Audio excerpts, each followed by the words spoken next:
granted to our criteria properly.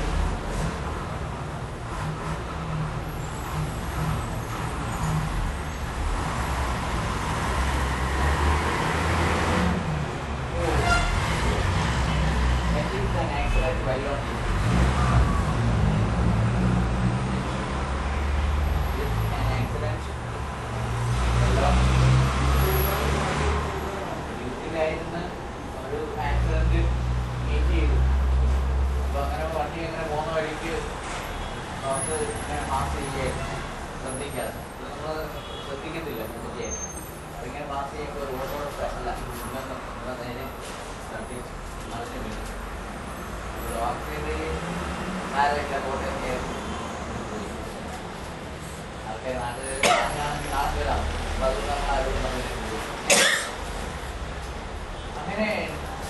കാര്യമായ പരിമില്ലാത്ത കൊണ്ട് doctor ചെയ്തതിൽ ആരും പറഞ്ഞില്ല, വളരെ ഗോപ്യമായിട്ട് നടക്കാൻ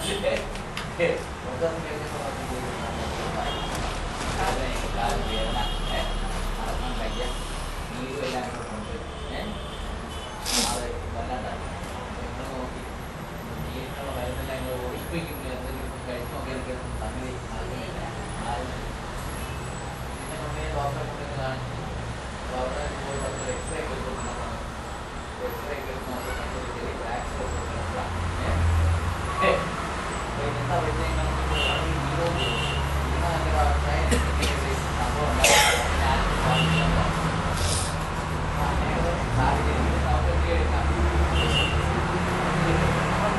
നിങ്ങള് ആക്സിഡന്റ് മീറ്റ് ചെയ്തതോടുകൂടി എന്തുണ്ടാകണം, നിങ്ങൾക്ക് ഒരു ഇഞ്ചറി ഏതെങ്കിലും ഉണ്ടാകും. സസ്റ്റൈനബിൾ ആയിട്ടുള്ള ഒരു ഇഞ്ചറി ഉണ്ടാകണം. മാത്രമല്ല ആ ഇഞ്ചറി കൊണ്ട് നിങ്ങൾക്ക് ഡിസേബിൾ ടു അറ്റൻഡ് ഓഫീസ്. സകലത്തിൽ പോകാൻ വിചാരിച്ച ഒരു ലെബ് ഓഫീസ് പോകാതിരിക്കാൻ കഴിയത്തില്ല. നിങ്ങൾക്ക് നടക്കാൻ കഴിയാത്ത സ്ഥിതിയിലാണ് കാലുകളിലൂടെ കൊണ്ടുവന്നത്. അപ്പം അതിനെ അപ്പം ഇഞ്ചറി എന്തായി പറഞ്ഞാൽ സസ്റ്റൈനബിൾ വൈലോ ഡ്യൂട്ടി ആയിരിക്കും. അത് കഴിഞ്ഞ് പിന്നെ ഒരാൾക്ക് ഒരു ഇഞ്ചറി ഉണ്ടാകണം. അത് കഴിഞ്ഞിട്ട് ആ ഡിസബിലിറ്റി കൊണ്ട് ആ ഇഞ്ചറി കൊണ്ട് ഡിസേബിലിറ്റി ആയിട്ട്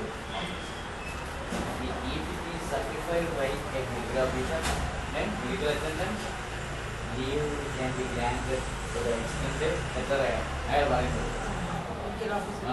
മെഡിക്കൽ ഓഫീസേഴ്സ് റെക്കമെൻഡേഷൻ ആണ്. മുമ്പിൽ പറഞ്ഞ ഒരു 6 മാസത്തേക്ക് ലീവ് വേണമെന്ന് പറഞ്ഞു. 6 ഇരിക്കട്ടെ. അപ്പം അങ്ങനെ പരമാവധി കൊടുക്കുന്ന ലീവ് 24 മാസം. ഒരു മാസം ഇല്ല 24 മാസത്തെ അന്ന് 24 മാസം കൊടുക്കുക. അതെ, ആദ്യത്തെ 4 മാസക്കാലം കൊടുക്കുകയും ബാക്കി റിമൈനിങ് 20 months എന്തുണ്ട് മാർക്ക് ചെയ്യും. ഞാൻ പറഞ്ഞ ഡോക്ടർ പറഞ്ഞത് ഇഞ്ചറി ആ സമയത്ത് ആക്സിഡന്റ് ഉണ്ടായി, അന്നേരം പരിക്കുണ്ടായി, നമ്മളെല്ലാവരും കൂടെ കുട്ടിയെടുത്ത് ആശുപത്രി കൊണ്ട് ചിലയാണെന്ന് എപ്പോഴും ഇഞ്ചറി ഉണ്ടാകണം. അപ്പം അങ്ങനെ വരുന്ന സാഹചര്യം സമ്മതം ചെയ്യുന്നതെന്ന് പറഞ്ഞു കഴിഞ്ഞാൽ ഉടനെ തന്നെ നിയമം കൊടുക്കുകയാണ്. കാരണം ഞാനിങ്ങനെ ആക്സിഡന്റ് പറ്റി കാര്യമായ പരിക്കൊന്നും കാണുന്നില്ല. എന്നാലും എനിക്ക് ചെറിയൊരു തൊണ്ടെന്നും ഞാൻ നാളെ ലീവൊന്നും കൊടുക്കുന്നില്ല, നാളെ ഞാൻ ഓഫീസിൽ വരുമെന്നെല്ലാം പറഞ്ഞു. ഹോസ്പിറ്റലിൽ നാളെ തന്നെ ഉണ്ടാവില്ല. അങ്ങനെ കുറേ ദിവസം കഴിഞ്ഞിട്ട് നിങ്ങൾക്ക് എന്ത് ചെയ്ത് ഈ ഡിസബിലിറ്റി ഫോം ചെയ്ത് അങ്ങനെ ഡിസബിലിറ്റി ഫോം ചെയ്യുകയാണ്. സബ്സിക്വൻ്റ് ആയിട്ട് ഡേറ്റിൽ ഫോം ചെയ്യുകയാണ്. എങ്കിൽ അങ്ങനെ അപ്പം അങ്ങനെ വരുന്ന സാഹചര്യത്തിൽ ഏതെങ്കിലും കാരണവശാൽ നിങ്ങൾക്ക് ഒരു ഇഞ്ചറി ഉണ്ടായിട്ടുണ്ട്, അല്ലെങ്കിൽ ആക്സിഡന്റ് ഉണ്ടായിരുന്നു, നോ എക്സ്റ്റേണൽ ഇഞ്ചറി, ആയിട്ട് ഇത് അനുഭവപ്പെടുകയാണെന്നുണ്ടെങ്കിൽ നിങ്ങൾക്ക് ഇത് വാങ്ങിക്കാം. അപ്പം അതിന് നമ്മൾ ചെയ്തിരിക്കേണ്ടതെന്ന് പറഞ്ഞല്ലോ, ആക്സിഡന്റ് മീറ്റ് ചെയ്ത് അന്നേരം തന്നെ ചെയ്യണം. ഹെഡ് ഓഫ് ഓഫീസ്, അപ്പോൾ നമുക്ക് ഹെഡ് ഓഫ് ഓഫീസ് ആകുമ്പോൾ പിന്നെ ചെയ്യണം, നമ്മൾ കൺട്രോളിങ് ഓഫീസറെ വിളിക്കണം, ഉടനെ വിളിച്ച് പറയണം.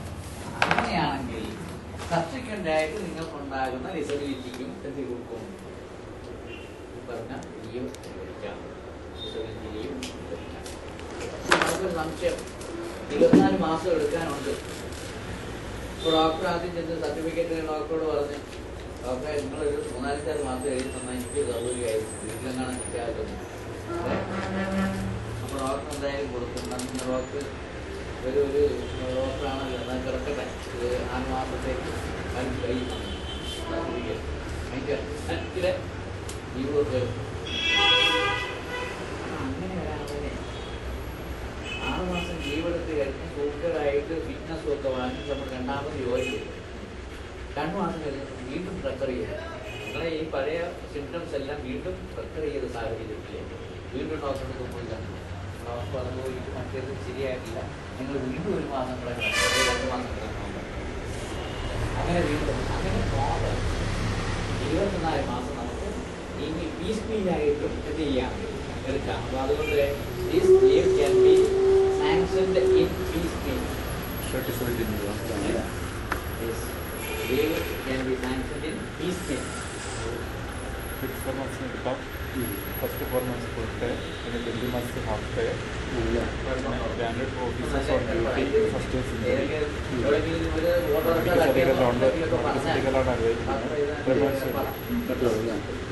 കോഴിക്കോട് 4-5 മാസം തങ്ങാനുള്ള ഒരു മാർഗം.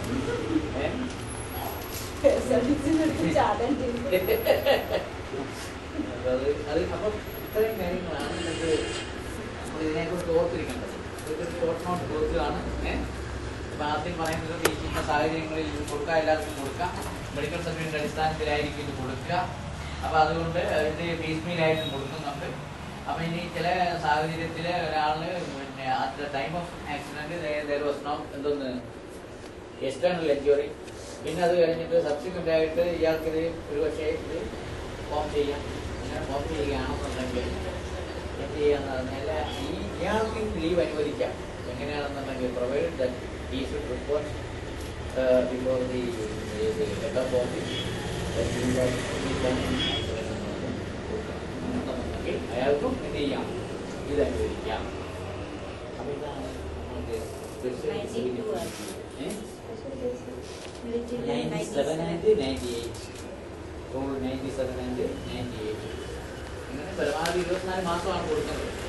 അപ്പം ഇതിന് 24 മാസം കഴിഞ്ഞാലും പിന്നെ അയാളുടെ ക്രെഡിറ്റിലുള്ള ലീവ് എടുക്കും. അപ്പൊ ഹാഫ് ലീവ് ഒക്കെ സ്പെഷ്യലായിട്ട് കൊടുക്കുന്നതാണ്. അത് കണക്കിൽ അയാളുടെ ലീവ് അക്കൗണ്ടിലൊന്നും ഉൾപ്പെടുന്നതേ വരികയില്ല. ഫുൾ പേ കൊടുത്താലും അതൊന്നും ലീവ് അക്കൗണ്ടിൽ വരുന്ന പ്രശ്നമേ ഇല്ല. അതാണ്. അപ്പൊ നമ്മളത് ക്രെഡിറ്റിൽ ഒരു 10-100 ഏൺ ലീവ് ഉണ്ടെങ്കിലും അതവിടെ കിടക്കുകയും ചെയ്യാം, നമുക്ക് സറണ്ടർ ചെയ്ത് വാങ്ങിക്കുകയും ചെയ്യാം, ഇതന്നെ എടുക്കുകയും ചെയ്യാം. ലീവ് അക്കൗണ്ടിൽ വരികയും ചെയ്യും. അതെ, അക്കൗണ്ടിൽ നമുക്ക് പിന്നീട് വരികയും ചെയ്യും. ലീവ് വീണ്ടും ഏൺ ചെയ്തോളൂ, ആ പേര് വന്നോളൂ. പക്ഷെ അങ്ങനെ ഗുണമുണ്ട്. അപ്പൊ ഇത് സാധാരണഗതിയിൽ അങ്ങനെ വലുതായിട്ട് ആരും അറിയാത്തോണ്ട് ആരും വാങ്ങിക്കാറില്ല. ഇങ്ങനെയൊക്കെ കിട്ടുമെന്നുള്ള ആരും അറിയുന്നില്ല. നമ്മള് ഏൺ ലീവ് ഹാഫ് ലീവ് മാത്രമല്ലേ എല്ലാവർക്കും അറിയത്തുള്ളൂ. അറിയായിരിക്കും. ഞങ്ങളെ 2 എച്ച്ഐമാര് അവര് വിളിച്ചെന്നോട് ചോദിച്ചിരുന്നു. അല്ല അവര് ഭാഗ്യത്തിന് അവര് DMO സാങ്ഷൻ ചെയ്യേണ്ടത് ഉള്ളതില് അവര് DMO ഫോർവേഡ് ചെയ്യാൻ നമ്മള് ചെയ്തത്. ഇതുവരെ ഒന്നും വന്നില്ല. ഇടയ്ക്ക് ഒരു നിങ്ങളെ ലീഡർ ഇല്ല അവിടെ ഇല്ലാന്ന് പറഞ്ഞ ഒരു കത്ത് വരും. അപ്പൊ ഒരു ലീഡറിലൂടെ അങ്ങോട്ട് അയക്കും. പിന്നെ 2 പ്രാവശ്യം അയക്കുന്നത്. DMO എഫിഷ്യൻസിക്ക് ഭയങ്കര. അല്ലല്ല അത് ഓഫീസിലല്ലേ അങ്ങനെ കുറെ ഫയലുകൾ അവിടെ ഇവിടെ ഒക്കെ ആയി പോകുന്നുണ്ട്.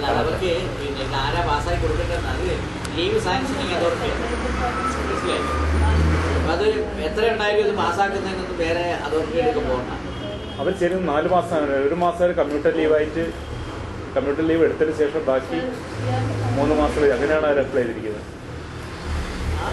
ആവശ്യമില്ലല്ലോ. ആദ്യത്തെ 4 മാസക്കാലത്തേക്ക് ഫുൾ പേ തന്നെ. പിന്നെ ലീവ് മാറ്റം നേച്ചർ ഓഫ് ലീവ് മാറ്റേണ്ട കാര്യം അല്ല. അവരോട് ആരോ പറഞ്ഞിട്ട് അങ്ങനെയാണെങ്കിൽ സാങ്ഷൻ ചെയ്ത് പെട്ടെന്ന് കിട്ടുമെന്ന് ഞാൻ പറഞ്ഞു. അതാണ് പണ്ടത്തരം കാണിച്ചില്ല. അത് special disability leave medical certificate കൊടുത്തു കഴിഞ്ഞാൽ അതിന്റെ അടിസ്ഥാനത്തിൽ അവർ പാസ്സാക്കി കൊടുത്തോളൂ. ആ കോമ്പറ്റന്റ് ആയിട്ടുള്ള ആൾക്കാർ ആദ്യത്തെ 4 മാസം ഫുൾ പേ. പിന്നെ മറ്റേ കമ്മ്യൂണിറ്റി ലീവിന് കൊടുക്കേണ്ട കാര്യത്താണ് അവർക്ക് അത് ശരിക്കും ഉപദേശം കിട്ടിയില്ല. അപ്പൊ എന്നോട് ചോദിച്ചു ഇങ്ങനെ ഇത് കിട്ടുമോ സാർ, രാജു സാറിനെ കണ്ടില്ല തോന്നുന്നു. ആദ്യം കേട്ടില്ല, ഇയാൾ എന്നെ വിളിച്ചതാ. ആരോ ഞങ്ങൾ ഇങ്ങനെ ഒരു ആക്സിഡന്റ് പറ്റി. അപ്പൊ ഞാൻ പറഞ്ഞു നിങ്ങൾ ആക്സിഡന്റ് പറ്റിയ ഒരു കാര്യം കുഴപ്പമൊന്നുമില്ല, ഒരു ഹോസ്പിറ്റൽ അഡ്മിഷൻ വാങ്ങിച്ച് എന്നിട്ട് എന്ത് ചെയ്യണമെന്ന്. അപ്പൊ അവിടുത്തെ ഡോക്ടറെ കൊണ്ട് ഒരു സർട്ടിഫിക്കറ്റ് വാങ്ങിക്കുക. അപ്പൊ അവിടെ കിടക്കണമെന്ന് നിർബന്ധമൊന്നുമില്ലെന്ന് പറഞ്ഞു. റെസ്റ്റ് എടുക്കുന്ന വീട്ടിലും ആകാം. അപ്പൊ അതുകൊണ്ട് മാറ്റി വെച്ചോളാൻ പറഞ്ഞു. ഇല്ലെങ്കിൽ ഇനി ഫ്രാക്ചർ ഇല്ലാത്തതാണെന്നുണ്ടെങ്കിൽ ഏതെങ്കിലും പഴയ എഴുത്തിന്റെ ഒരു എക്സ്റേ എടുത്ത് വെക്കുക. നല്ല ഫ്രാക്ചർ ഉണ്ട് ഇല്ലാത്തയാണെന്നാണെങ്കിലേ പഴയ ഒരു എക്സ്റേ. അവര് ശരിക്കും ജോലി കഴിഞ്ഞിട്ട് വീട്ടിലേക്ക് തിരിച്ചു പോകുമ്പോൾ അവര് വഴിയിൽ ഇറങ്ങി വേറെ വണ്ടിക്ക് പോകാൻ വേണ്ടി വെയിറ്റ് ചെയ്താ. അപ്പൊ ഇടയ്ക്ക് മൂത്രയ്ക്കാൻ പോയതാ. അപ്പൊ ഒരു കാർ വന്ന് ഇടിച്ചാണ്. എന്നിട്ട് അവര് ഡ്യൂട്ടിക്ക് പോകാന്നുള്ള നിലയ്ക്ക് ആക്കി അങ്ങനെ ഇതാക്കി. അവര് ഇടയ്ക്ക് കല്യാണത്തിന് പോയതല്ല, ഡ്യൂട്ടി കഴിഞ്ഞ് തിരിച്ചു പോവുകയാണ്. അപ്പൊ പിന്നെ അതില് അപേക്ഷയിൽ പറയുന്ന അവർ ഡ്യൂട്ടിക്ക് പോകുമ്പോന്നുള്ളത്. അങ്ങനെ എവിടെ തോൽപ്പെട്ടി ഭാഗത്തേക്ക് ഇൻസ്പെക്ഷൻ പോകാൻ വേണ്ടി അവിടെ ഇറങ്ങിയപ്പോ നമുക്ക് അങ്ങനെ പോകുന്ന വഴിക്ക് അവിടെ ഒരാൾ പറഞ്ഞു ഇവിടെ ഒരാൾ കോളറ ഉണ്ടെന്ന് പറഞ്ഞു. അപ്പൊ അവിടെ കയറി നോക്കണമല്ലോ.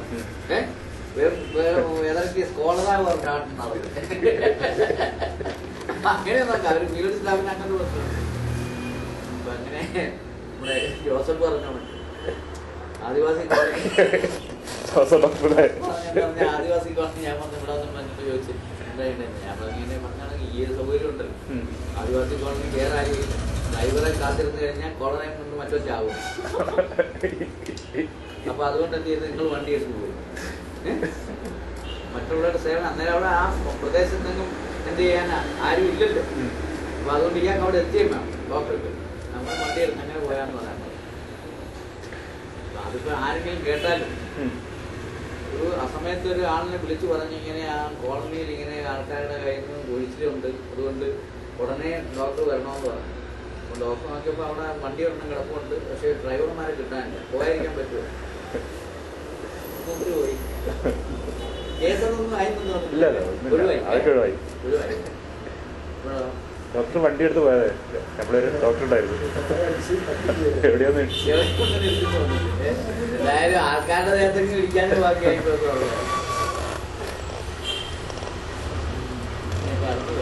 അടുത്ത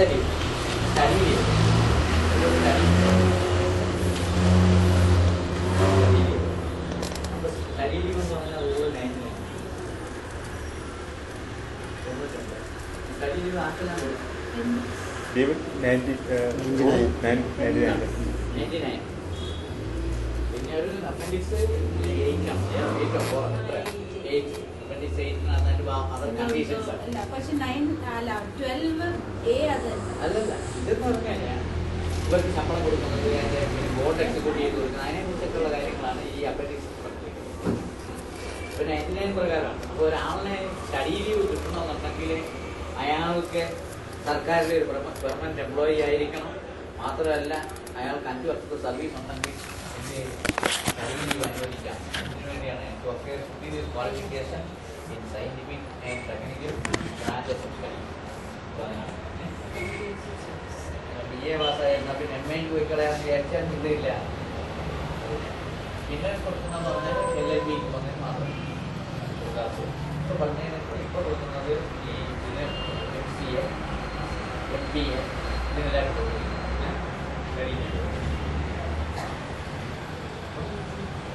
അപ്പൊ ഇത് മാത്രമല്ല, ഇത് പോയി കഴിഞ്ഞ് ഇയാള് പിന്നെ ഒരു മുങ്ങിയാൽ പോരാ.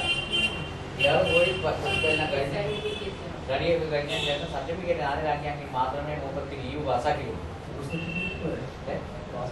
അല്ല, പാസ് സർട്ടിഫിക്കറ്റ് വേണം. ബോർഡ് സർട്ടിഫിക്കറ്റ് ഇപ്പോൾ എവിടെ നിന്ന് കിട്ടും? പാസ്സായിരിക്കണം.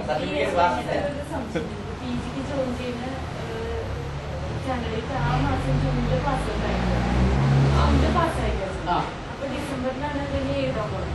അപ്പൊ അത്രയും നാളെ തിരിച്ചു പോയാല് തിരിച്ചുപോയ അയാൾ പാസ്സാകുന്ന സമയത്ത് ആ മറ്റേ ലീവ് പാസ്സാക്കി കൊടുക്കത്തോളം അപ്പൊ നമുക്ക് കോഴ്സ് എല്ലാം കഴിഞ്ഞതിന് ശേഷം 2ാമത് വന്ന് ജോയിൻ ചെയ്യാം. പക്ഷെ ആ ലീവ് സാലറി കിട്ടണമെന്നുണ്ടെങ്കിൽ എന്ത് ചെയ്യണം? ലീവ് സാലറി സാധാരണ കൊടുക്കുന്നത് എത്രയാണ്? ലീവ് സാലറി ഹാഫ് പേ ലീവ് സാലറി ഹാഫ് പേ അതിന് സ്റ്റഡി ലീവ് കൊടുക്കുന്നത് ഹാഫ് പേ ലീവ് സാറിനെ സ്റ്റൈപ്പൻഡ് കിട്ടുമോ? സ്റ്റൈപ്പൻഡ് അത് രണ്ടിലേതെങ്കിലും കൂടുതൽ ഏതാണെന്ന് വെച്ചാൽ മതി. സ്റ്റൈപ്പൻഡ് ഉള്ളതാണെന്നുണ്ടെങ്കിൽ അപ്പം അങ്ങനെ മാക്സിമം പീരീഡ് ഓഫ് സ്റ്റഡി എന്ന് പറയുന്നത് 24 months ആണ്. ഓ 24 months. Or the duration of the course of study, whichever is the least.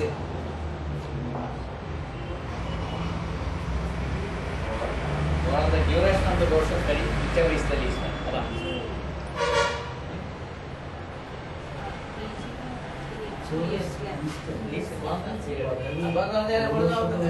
ഇപ്പൊ നമ്മൾ പോയി ഒരു 1 year കോഴ്സ് ഉണ്ട്, 12 മാസമേ ഉള്ളൂ. അപ്പൊ ബാക്കി 12 മാസം കിടക്കാം, പിന്നെ അടുത്ത 6 മാസം വേറെ കോഴ്സ് ഉണ്ടാവും.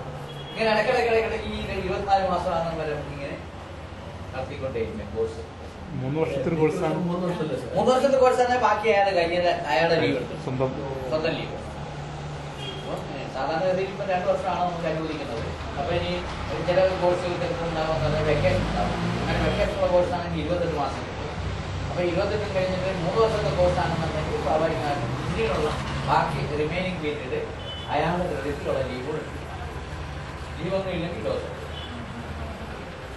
അങ്ങനെ ലീവൊന്നും ഇല്ലെങ്കിൽ ലോസ് ഓഫ് ആണെന്നുണ്ടെങ്കിൽ പക്ഷെ എന്താ period will count for increment and pension എല്ലാം കണക്കും. പ്രത്യേകം പ്രൊബേഷൻ പീരീഡ് ഡിക്ലെയർ ചെയ്യുന്നതിന് 3 വർഷം സർവീസ് ഉണ്ട്. ഇപ്പൊ PG ക്ക് ജോലി ചെയ്യും. അപ്പൊ ആ ബ്രേക്ക് വരും സർവീസ്. അതിന് ഒരു പ്രത്യേകത ഉണ്ട്. അപ്പൊ എന്ന് പറഞ്ഞാല് ഈ 99 എന്ന് പറയുന്ന ലീവ് അനുവദിക്കുന്നതെന്ന് പറഞ്ഞാൽ 5 വർഷം പൂർത്തിയാക്കിയ ആൾക്കാർക്ക് ഈ പറഞ്ഞ ഹയർ സ്റ്റഡീസിന് വേണ്ടി കൊടുക്കുന്ന ഈ പറഞ്ഞ പ്രത്യേക ബ്രാഞ്ചസ് ഓഫ് സ്റ്റഡീസിന് മാത്രം കൊടുക്കുന്നതാണ്. അല്ലാതെയുള്ള ആൾ ഇപ്പൊ നമുക്ക് PSC അപ്പോയിന്റ്മെന്റ് കിട്ടി. അപ്പൊ നമ്മൾ PG ചെയ്തോണ്ടിരിക്കുക. നമ്മൾ ആദ്യം MBBS കഴിഞ്ഞ് ഇത് ബെസ്റ്റ് എഴുതി അങ്ങനെ കിടക്കുകയായിരുന്നു. അപ്പൊ കുറെ കഴിഞ്ഞ് നമ്മൾ PG കിട്ടി. PG ചെയ്തോണ്ടിരിക്കുമ്പോഴാണ് ഇത് വരുന്നത്. അപ്പൊ കുറച്ച് പീരീഡ് ഉള്ളെങ്കിൽ നമുക്ക് എന്ത് ചെയ്യാം, എക്സ്റ്റൻഷൻ ജോയിൻ ടൈമിൽ നമുക്ക് എക്സ്റ്റെൻഡ് ചെയ്ത് തരണം പറഞ്ഞു കൊടുക്കാം. അല്ലാത്ത കേസിൽ നമ്മൾ ജോയിൻ ചെയ്യാം, പിറ്റേ ദിവസം വന്നുകൂടെ ജോയിൻ ചെയ്തിട്ട് ലീവ് എടുത്ത് കൊടുക്കാം, കോഴ്സ് ഓഫ് സ്റ്റഡിക്ക് കൊടുക്കാം. അപ്പൊ അങ്ങനെ വരുമ്പോൾ നമ്മൾ ആ ജോയിൻ ചെയ്ത ഒരു ദിവസം നമ്മളൊന്ന് വാങ്ങിക്കാമെന്നുള്ളത് കഴിഞ്ഞ് ആ പീരീഡ് അല്ലെങ്കിൽ മുൻപുള്ള പീരീഡൊന്നും ഇതിന് കണക്കാക്കുന്നില്ല. ഇപ്പൊ നമ്മള് 2 വർഷം പൂർത്തി ഒരു 1.5 വർഷം ജോലി ചെയ്തേച്ചാണ് PGക്ക് കിട്ടിയത്.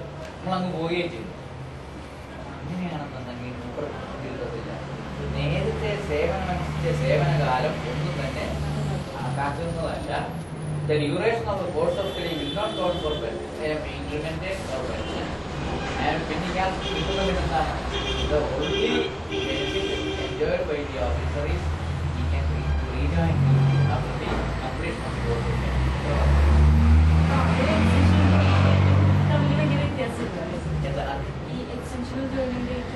അല്ല അതിന് രണ്ടാ എക്സ്റ്റൻഷൻ ഓഫ് ജോയിനിങ് ടൈം എന്ന് പറയുന്നത് രണ്ടും ഫലത്തിൽ ഇവർക്ക് രണ്ടുപേർക്കും കണക്ക്. അപ്പൊ അത് നമ്മൾ എഴുതി കൊടുത്തു കഴിഞ്ഞാൽ ഗവൺമെന്റിന് എക്സ്റ്റൻഷൻ കൊടുക്കാം. അപ്പൊ എടുത്താ അങ്ങനെ എടുത്ത് എക്സ്റ്റൻഷൻ വാങ്ങിക്കും. എക്സ്റ്റൻഷൻ വാങ്ങിക്കുന്ന പറഞ്ഞാൽ കുറഞ്ഞ പീരീഡൊക്കെ ഉള്ളെങ്കിൽ എക്സ്റ്റൻഷൻ വാങ്ങിക്കാം. മറ്റേ ആൾ വന്ന് ജോയിൻ ചെയ്യുക. ജോയിൻ ചെയ്തതിന് ശേഷം നമ്മൾ ലീവിന് കൊടുത്താൽ അന്നേരം ലീവ് പ്ലാൻ ചെയ്യും. കുഴപ്പമില്ല. ഈ എക്സ്റ്റൻഷൻ എന്ന് പറഞ്ഞു കഴിഞ്ഞാൽ 2-3 കടമ്പാടണം. അപ്പൊ എന്ന് പറഞ്ഞു കഴിഞ്ഞാൽ ആദ്യം അപ്പോയിന്റിങ് അതോറിറ്റിയിലൊക്കെ പോയി കഴിഞ്ഞാൽ അയാൾക്ക് 3 മാസം കൊടുക്കേണ്ടി പരമാവധി. പിന്നെ അത് കഴിഞ്ഞിട്ട് പിന്നെ കൂടുതലുണ്ടെന്നുണ്ടെങ്കിൽ 3 മാസം വരെയൊക്കെ ഉള്ളതാണെങ്കിൽ ഒരു 1.5 മാസം കൂടെ ഉള്ള ഇനി കോഴ്സ് കംപ്ലീറ്റ് ചെയ്യാൻ. അതുകൊണ്ട് ഇനി ഒരു എക്സ്റ്റൻഷൻ വാങ്ങിക്കാൻ പറ്റില്ലേ. മറ്റാണെന്നുണ്ടെങ്കിൽ ഗവൺമെന്റിൽ പോകണം, പിന്നെ ഇത് വാങ്ങിക്കണം, എക്സ്റ്റൻഷൻ വാങ്ങിക്കണം. അതേസമയം വന്ന് ജോയിൻ ചെയ്തിട്ട് ലീവ് ആപ്ലിക്കേഷൻ കൊടുത്തു കഴിഞ്ഞാൽ അങ്ങനെ രണ്ടും കണക്ക് ഫലത്തിൽ ഒന്നുപോലെ തന്നെയാണ്. നമ്മളോ ഇല്ല, വന്ന് ജോയിൻ ചെയ്ത ദിവസത്തേക്ക് മാത്രം കിട്ടി. വരുന്നത് ശനിയാഴ്ച വെള്ളിയാഴ്ച വന്നു കഴിഞ്ഞാൽ 2-3 ശനിയാഴ്ച എല്ലാം കൂടെ കിട്ടി. പിന്നെ പോയാൽ 3-4 ദിവസത്തിന് ശമ്പളം ഇങ്ങനെ ചെയ്യും. ഒരു സെക്കൻഡ് ക്ലാസ്സിലെ ഏതെങ്കിലും ഒരു ദിവസം വെള്ളിയാഴ്ച വൈകുന്നേരം വന്ന് ആഫ്റ്റർനൂൺ ജോയിൻ ചെയ്ത് ശനി ഞായറും കഴിഞ്ഞ് തിങ്കളാഴ്ച ഒഴിവാണെന്നുണ്ടെങ്കിൽ തിങ്കളാഴ്ച കഴിഞ്ഞ് 3-ആയിട്ട് കാണും. പിന്നെ ലീവ് ആപ്ലിക്കേഷൻ കൊടുക്കണം. അപ്പൊ അങ്ങനെ ചെയ്യുന്നത്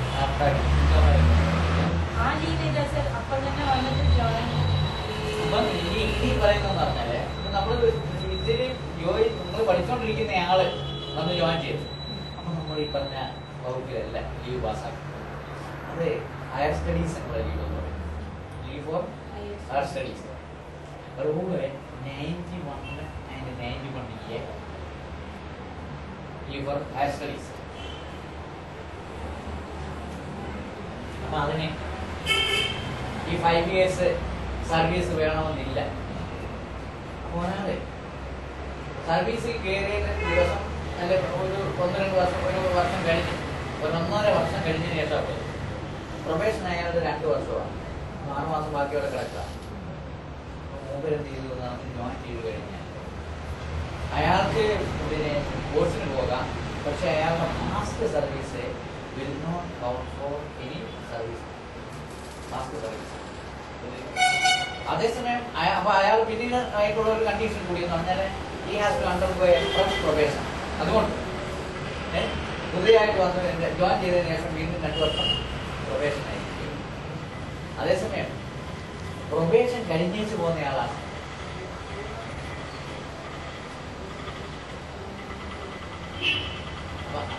ഫ്രഷ് പ്രൊബേഷൻ. മൂപ്പരുടെ പ്രൊബേഷനൊക്കെ കഴിഞ്ഞു. പ്രൊബേഷനൊക്കെ കഴിഞ്ഞെങ്കിൽ 5 വർഷം പൂർത്തിയായിട്ടില്ല. പക്ഷെ അയാൾ പോവുകയാണെങ്കിൽ അയാളുടെ പാസ്റ്റ് സർവീസ് എന്തിന് കണക്കാക്കണം, ഇൻക്രിമെന്റ് ഒക്കെ കണക്കാക്കണം. പക്ഷേ ഇയാളുടെ ഡ്യൂറേഷൻ ഓഫ് കോസ്റ്റ് of study will not count for increment and pension.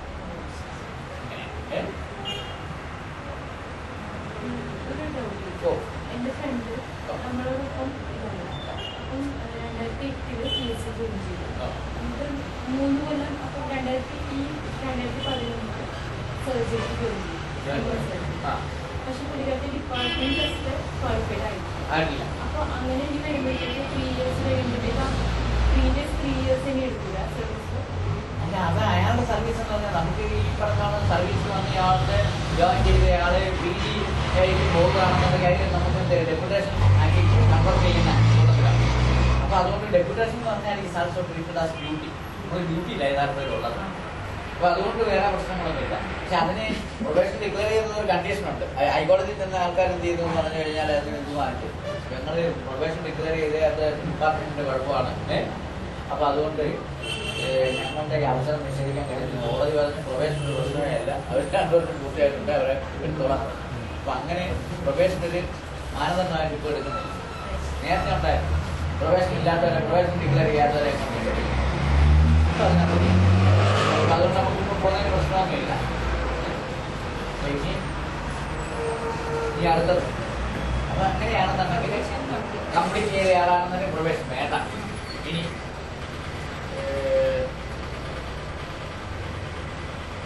Probation പൂർത്തിയാക്കാത്ത ആളാണെങ്കിൽ പുതിയ പ്രൊബേഷൻ വേണം. അയാളുടെ മാസ്റ്റർ സർവീസ് കണക്കാക്കാൻ. പ്രൊബേഷൻ കഴിഞ്ഞ ആളാണെന്നുണ്ടെങ്കിൽ അയാളുടെ മാസ്റ്റർ സർവീസ് കൗണ്ട് ചെയ്യും. 2 കൊല്ലം പ്രൊബേഷൻ ആയ ആളാണെങ്കിൽ 2 കൊല്ലത്തെ സർവീസ് ഒക്കെ അപ്പത്തെ ഇൻക്രിമെന്റ് ഒക്കെ ഉണ്ട്. പിന്നെ കോഴ്സിന് പോയ ഇയറിന് കണക്കൂട്ടം അത്രയും. അപ്പൊ ഇതാണ് ഹയർ സ്റ്റഡീസിന് കൊടുക്കുന്ന ഈ പറഞ്ഞ കണക്ക് ഇതെങ്ങനെ ഇല്ലാത്ത ആൾക്കാർക്ക് ഇതൊന്നും ഇല്ലാതെ അപ്പൻഡിക്സ് 12B, അപ്പൻഡിക്സ് 12B പ്രകാരവും നമുക്ക് പോകാം. അപ്പൊ അപ്പൻഡിക്സ് 12B പ്രകാരം പോകുന്ന ആളിനും ഇതേ കണ്ടീഷനാണ്. അയാളെ പ്രൊബേഷൻ ഡിക്ലെയർ ചെയ്തിട്ടില്ലെന്നുണ്ടെങ്കിൽ എനിക്ക് വരണം, മാസ്റ്റർ സർവീസ് എല്ലാം പോകും, അയാൾക്ക് ഫ്രഷ് പ്രൊബേഷൻ വേണം. അതുപോലെ തന്നെ ഈ പറഞ്ഞ അതേ കണ്ടീഷൻസ് എല്ലാം അതിന് മാറണം. അതേസമയം 5 വർഷമൊക്കെ പൂർത്തിയാക്കിയ ആള് പിന്നെ പോകാതിരിക്കട്ടെ. അപ്പൻഡിക്സ് 12A പ്രകാരമായിരിക്കും അയാൾക്ക് ലീവ് അനുവദിക്കുന്നതെങ്കിൽ അയാളുടെ മാസ്റ്റർ സർവീസ് പിന്നെ ഇൻക്രിമെന്റ് ഈ പീരീഡും എല്ലാം ഇൻക്രിമെന്റിനെ 5 വർഷം പൂർത്തിയാക്കി ആളും പോവാം. അയാൾ അതൊരു PG എടുത്ത് കണക്ക് പിന്നെ 99 പ്രകാരം അത് കൊള്ളാന്ന് പോകും. അപ്പൊ 120 ആപ്ലിക്കേഷൻ കൊടുത്ത് അപ്പൻഡിക്സ് 12A പ്രകാരം അയാൾക്ക് എന്ത് ചെയ്തു, ലീവ് അനുവദിച്ചു. 12B പ്രകാരം മൂപ്പർക്ക് എന്ത് ചെയ്തു എന്ന് പറഞ്ഞു കഴിഞ്ഞാൽ അനുവദിച്ചു കൊടുത്തു, ലീവ് ഗ്രാന്റ് ചെയ്തു. ശമ്പളം ഇല്ലെന്നുള്ളതേ ഉള്ളൂ. പിന്നെ ബാക്കിയുള്ള എല്ലാ അത് നമ്മുടെ ജീവിതത്തിൽ ഒരു പ്രാവശ്യം റൂൾ 1099 അപ്ലൈ കൊടുക്കാം. അത്രയും. അതായത് ഈ 24 മാസം കഴിഞ്ഞാൽ പിന്നെ ഇല്ലല്ലോ. ടോട്ടൽ 24 മാസത്തെ കോഴ്സ് ഓഫ് സ്റ്റഡി ആയിരിക്കും മൂപ്പർ ചെയ്തിട്ടുണ്ടാകുക. അപ്പൊ ഇപ്പൊ പറഞ്ഞാണെങ്കിൽ ഇപ്പൊ അലോപ്പതിക്കാർക്കാണ് 2 വർഷം, നിങ്ങൾക്ക് ഇപ്പൊ 3 വർഷം തന്നെയാണ് നമ്മള്. നിങ്ങളെ MDക്ക് 3 വർഷം, 2 years 3 വർഷം 3 വർഷമായില്ലേ? 3 years ഉണ്ട്. 3 വർഷം. 3 years. അപ്പൊ ഡിപ്ലോമ ഇല്ലേ? ശരിക്കും ഡിഗ്രി ഡിഗ്രി. പിന്നെ 3 വർഷം വേണ്ടി വരും. 3 വർഷം പോയാൽ പിന്നെ ഗുണമുണ്ടോ ഡോക്ടർ? 5 കൊല്ലം കഴിഞ്ഞിട്ട് പോവാം. അല്ല പോയാൽ ഗുണമുണ്ടോ എന്ന് ചോദിക്കുക. ഇപ്പൊ ഇല്ല. പ്രൊഫഷനിലേക്ക് മാറണം എന്നെങ്കിൽ മാത്രമേ പോകാം. നല്ല പൈസയാണ്. പ്രാക്ടീസും ഉണ്ട്, അത്യാവശ്യം പ്രാക്ടീസും വീട്ടിൽ നടത്തുകയും ചെയ്യാം. ടീച്ചിങ് പ്രൊഫഷൻ 2 മണിക്കൂർ പഠിപ്പിക്കാം. 2 ടീച്ചർ പ്രൊഫഷനിൽ നിന്ന് PG വേണോ? കാരണം വേണ്ട, ഇപ്പൊ അവർക്ക് PG വേണ്ട. ഇവർക്ക് അതില്ലായിരുന്നു. ഇപ്പം PG വേണം. വേണോ? ട്യൂട്ടർ കോഴ്സിന് PG ട്യൂട്ടർ പ്രൊഫഷൻ പ്രൊഫഷൻ ആർക്ക് വേണ്ട? പ്രൊമോഷൻ വേണമല്ലേ? പ്രൊഫഷൻ വേണമെങ്കിൽ വേണം. ടീച്ചർ മാത്രമേ ആവുള്ളൂ അല്ലേ? അസിസ്റ്റന്റ് പ്രൊഫസർ മുമ്പ് പ്രൊഫസറൊക്കെ ആകായിരുന്നു അല്ലേ? ഇത് വെച്ചിട്ട് ട്യൂട്ടറായിട്ട് പോവാം. പിന്നെ PG ഉണ്ടെങ്കിലേ അസിസ്റ്റന്റ് പ്രൊഫസർ ആകത്തുള്ളൂ. ഇപ്പോഴത്തെ പുതിയ അനുസരിച്ചും അസിസ്റ്റന്റ് പ്രൊഫസർ ആണെങ്കിൽ PG വേണം. അങ്ങനെയുണ്ട്. അപ്പൊ അത് പിന്നെ ഈ പറഞ്ഞ സ്റ്റഡി ലീവ് അത്രയൊക്കെ അവസാനിപ്പിക്കാം. അപ്പം ഇത് ഡിസ്റ്റിങ്വിഷ് ബിറ്റ്വീൻ എന്തെന്ന് പറയും study leave and leave four higher studies. അപ്പം സ്റ്റഡി ലീവ് അനുവദിക്കുന്നത് 5 വർഷം പൂർത്തിയാക്കിയ ആളിന് ടെക്നിക്കലായിട്ട് മറ്റേ ഇതിനെല്ലാം ആ പ്രത്യേക ഗ്രൂപ്പിന് മാത്രമേ അനുവദിക്കത്തുള്ളൂ എന്ന് പറഞ്ഞു. ഇതാണെന്നുണ്ടെങ്കിലോ അതിനും ഈ പറഞ്ഞ കണ്ടീഷന്റെ അടിസ്ഥാനത്തിൽ സയന്റിഫിക് സ്റ്റഡീസിനാണ് പോകുന്നതെന്നുണ്ടെങ്കിൽ 5 വർഷം പൂർത്തിയാക്കണ്ട. ഇനി 5 വർഷം പൂർത്തിയാക്കാതെ പോകുന്നയാളിന് അയാളുടെ ഇത് പൂർത്തിയാക്കാത്ത ആളിന് പ്രൊബേഷൻ ഡിക്ലെയർ ചെയ്ത ആളാണെന്നുണ്ടെങ്കിൽ അയാൾക്ക് പ്രൊബേഷൻ വേണ്ട. പക്ഷേ എന്ത് ചെയ്യുന്ന പീരീഡ് ഓഫ് സ്റ്റഡി ഇതായിരിക്കും മറ്റേ കേസിലാണെന്നുണ്ടെങ്കിൽ half leave salary on production of degree of കൊടുത്തു കഴിഞ്ഞാൽ നമുക്ക് അവിടെ കിട്ടും. പിന്നെ ഇതിന് 3 വർഷത്തെ 5 വർഷം പ്രൊബേഷൻ ഡിക്ലെയർ ചെയ്യാത്ത ആളാണെന്നുണ്ടെങ്കിൽ എന്ത് ചെയ്തു പാസ്റ്റ് സർവീസ് ഒന്നും കണക്കാക്കത്തില്ല എന്ന് പറഞ്ഞു. പ്രൊബേഷൻ ഡിക്ലെയർ ചെയ്തയാണെന്നുണ്ടെങ്കിൽ പാസ്റ്റ് സർവീസ് ചെയ്യും. പക്ഷേ ഡ്യൂറേഷൻ ഓഫ് കോഴ്സ്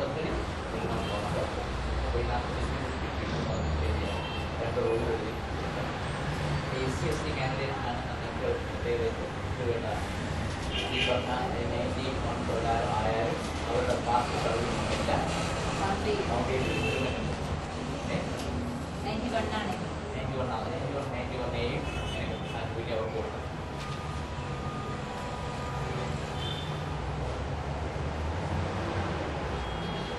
ഇനി അടുത്തത് മെറ്റേണിറ്റി ലീവ്.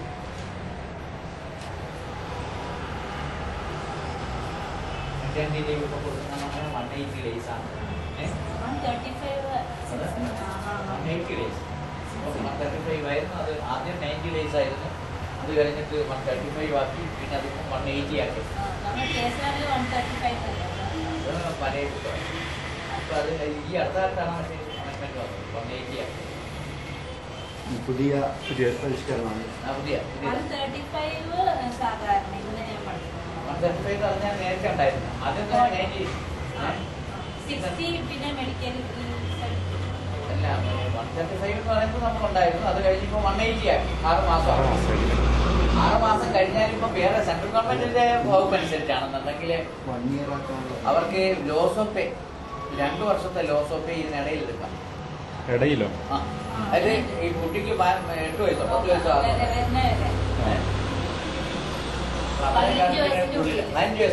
15 വയസ്സിനുള്ളിൽ 2 വർഷത്തെ ലോസ് ഓഫ് പേ ഇടക്കിടയ്ക്ക് എടുക്കാം. അങ്ങനെ കഷ്ണം എടുക്കാം. ആ പീരീഡില് ശമ്പളം ഇല്ലെന്നേ ഉള്ളൂ. ബാക്കിയുള്ള എല്ലാ സൗകര്യം ആനുകൂല്യങ്ങളും ആ പീരീഡിൽ ഇൻക്രിമെന്റ് കിട്ടും. പിന്നെ ഈ മെറ്റേണിറ്റി ലീവിന്റെ പ്രത്യേകത എന്ന് പറഞ്ഞു കഴിഞ്ഞാൽ മെറ്റേണിറ്റി ലീവിന് മെഡിക്കൽ സർട്ടിഫിക്കറ്റ് വേണ്ട. മെറ്റേണിറ്റി ലീവ് അനുവദിക്കുന്നതിന് മെഡിക്കൽ സർട്ടിഫിക്കറ്റ് ആവശ്യപ്പെടാൻ പാടില്ല. 100 ആണ്. 100 ആൻഡ് 101 ആണ്.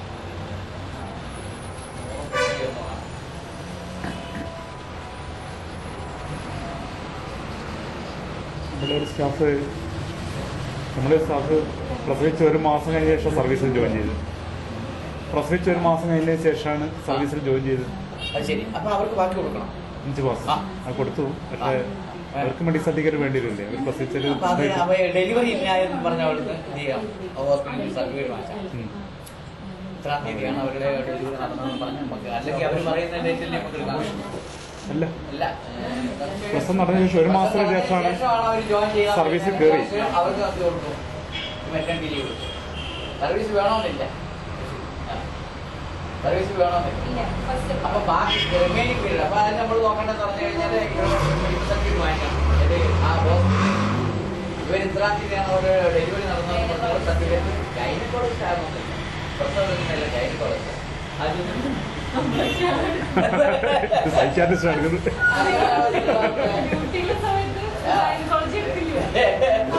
അപ്പൊ ഗൈനക്കോളജിസ്റ്റ് ഒന്നും വേണമെന്നില്ല, അതിങ്ങനെ വിദ്യാധാരണകളാണ്. ഇത് പെണ്ണുങ്ങൾക്ക് എന്തെങ്കിലും അസുഖം ഉണ്ടെങ്കിൽ ഉടനെ ഗൈനക്കോളജിസ്റ്റ്. പ്രസവത്തിന് പ്രസവം അറ്റൻഡ് ചെയ്യുന്നതിന് ഇതിപ്പോ നിങ്ങൾ ഡോക്ടർമാർ വെറുതെ കൊണ്ടുവിട്ടല്ലേ നടക്കലല്ലേ നടത്തുന്നേരാ അവരാണ് ഡെലിവറിയൊക്കെ അറ്റൻഡ് ചെയ്യുന്നതിന് ഏറ്റുപോയാൽ മറ്റൊക്കെ ഇതിലേക്ക് പോയെന്ന് നോക്കും, പൾസൊക്കെ ഒന്ന് പിടിച്ച് നോക്കി കുഴപ്പമൊന്നും ഇല്ല എന്നറിഞ്ഞ് പ്രസവിക്കൊന്നും പറയുമല്ലോ. അങ്ങനല്ലേ എല്ലാം മാറ്റി ഡോക്ടറാണോ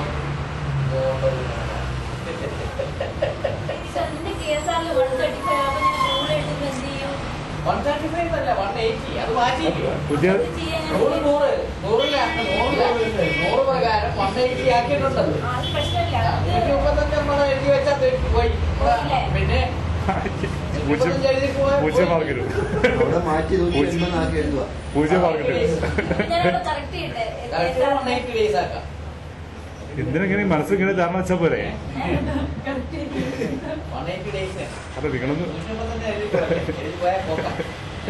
അതില് പറയുന്ന 135, പിന്നെ 60 ദിവസം മെഡിക്കൽ ലീവ് ഇല്ലാണ്ട്. ആദ്യ കാലത്ത് എന്ന് പറഞ്ഞു കഴിഞ്ഞാല് ഇത് 2 സ്ട്രെച്ച് ആയിട്ടാണ് അനുവദിച്ചത്. എന്തെന്ന് before confinement and after confinement.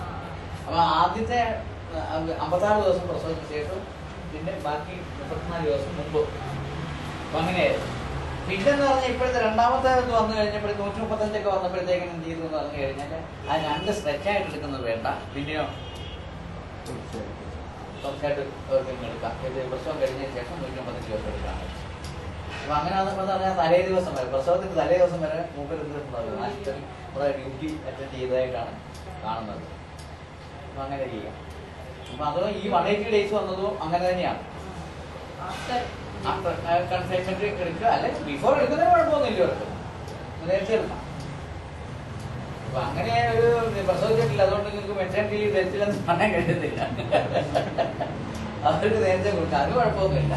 പക്ഷെ അങ്ങനെ പണ്ടത്തെ ആ സിസ്റ്റം 34 ദിവസം എന്നുള്ള ആ ഇതില്ല. 54 ദിവസം 34 ദിവസം എന്ന് പറയുന്നത് ഇല്ല.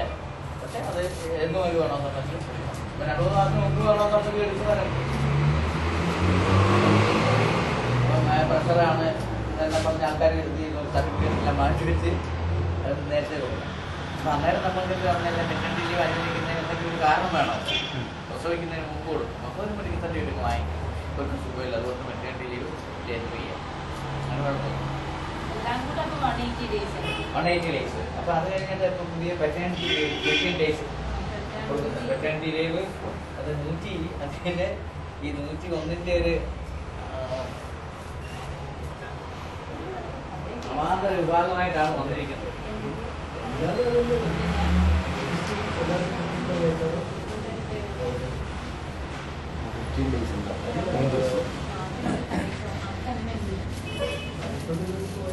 കുട്ടിയാൻ പറ്റില്ല. ഒരു കുട്ടിയാണ്. അപ്പോൾ 2ാമത്തെ കുട്ടിക്ക് എടുക്കണം. ഒരു കുട്ടിയുള്ളൂ. ഇപ്പം 2ാമത്തെ കുട്ടിക്ക് 15 ദിവസം ലീവ് എടുക്കണം. അല്ല, അന്നും ഉണ്ടായിരുന്നില്ല. അതുകൊണ്ട്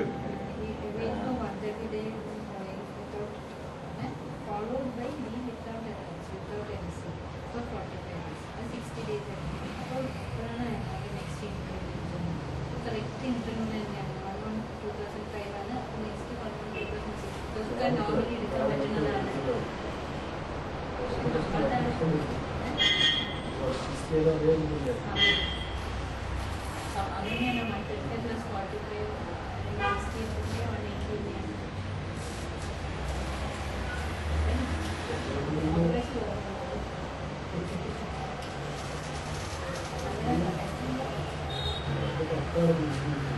Why is it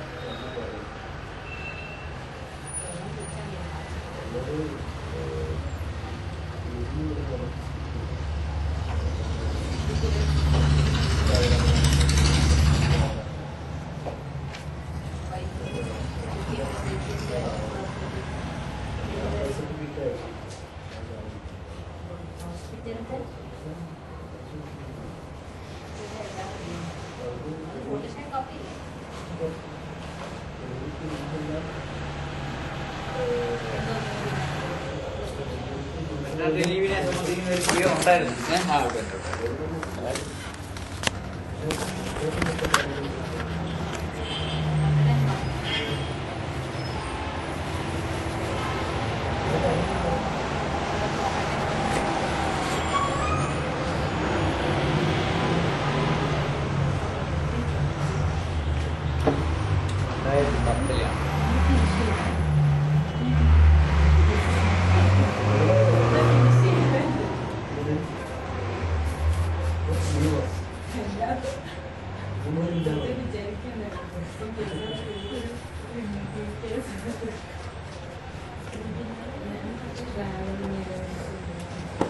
ഇവിടെ ഉണ്ടായിരുന്നു, അത് നമുക്ക് നോക്കിയെടുക്കാം. അപ്പോൾ എന്തായാലും പെറ്റേണിറ്റി ലീവ് എന്ന് പറയുന്നത് 15 days, 15 ദിവസം കൊടുക്കും. അപ്പോൾ അത് പ്രസവത്തിന് മുമ്പ് കൊടുക്കാം, പ്രസവത്തിന് ശേഷം കൊടുക്കാം, അങ്ങനെ കൊടുക്കേണ്ടത്. പക്ഷേ 3 മാസത്തിനുള്ളിൽ എടുത്തിരിക്കണം. പ്രസവം കഴിഞ്ഞ് 3 മാസത്തിനുള്ളിൽ നിർബന്ധമായിട്ട് എടുത്തിരിക്കണം.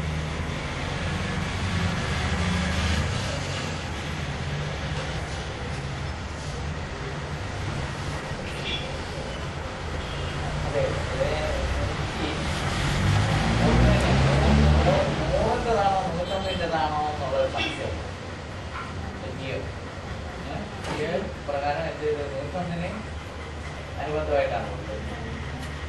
101 എന്ന് പറയുന്ന റൂളെന്ന് പറഞ്ഞാൽ അബോർഷൻ കേസിൽ കൊടുക്കുന്നത് അത് 42 വർക്കിംഗ് ഡേയ്സ്. അതിന് മെഡിക്കൽ സർട്ടിഫിക്കറ്റ് വേണം, നിർബന്ധമാണ്.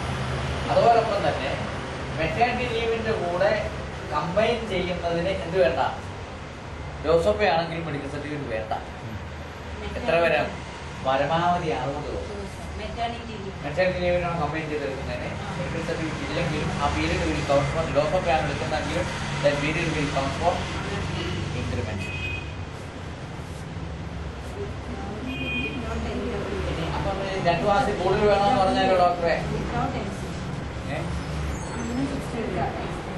ഡോക്ടറെ 2 മാസം കൂടുതൽ വേണം ഒരാളിന് ലീവ്. 2 മാസം കഴിഞ്ഞിട്ട് ബാക്കിയുള്ളത് മറ്റു ലീവ് കമ്പൈൻ ചെയ്യും. മറ്റു ലീവ് കമ്പൈൻ ചെയ്യും.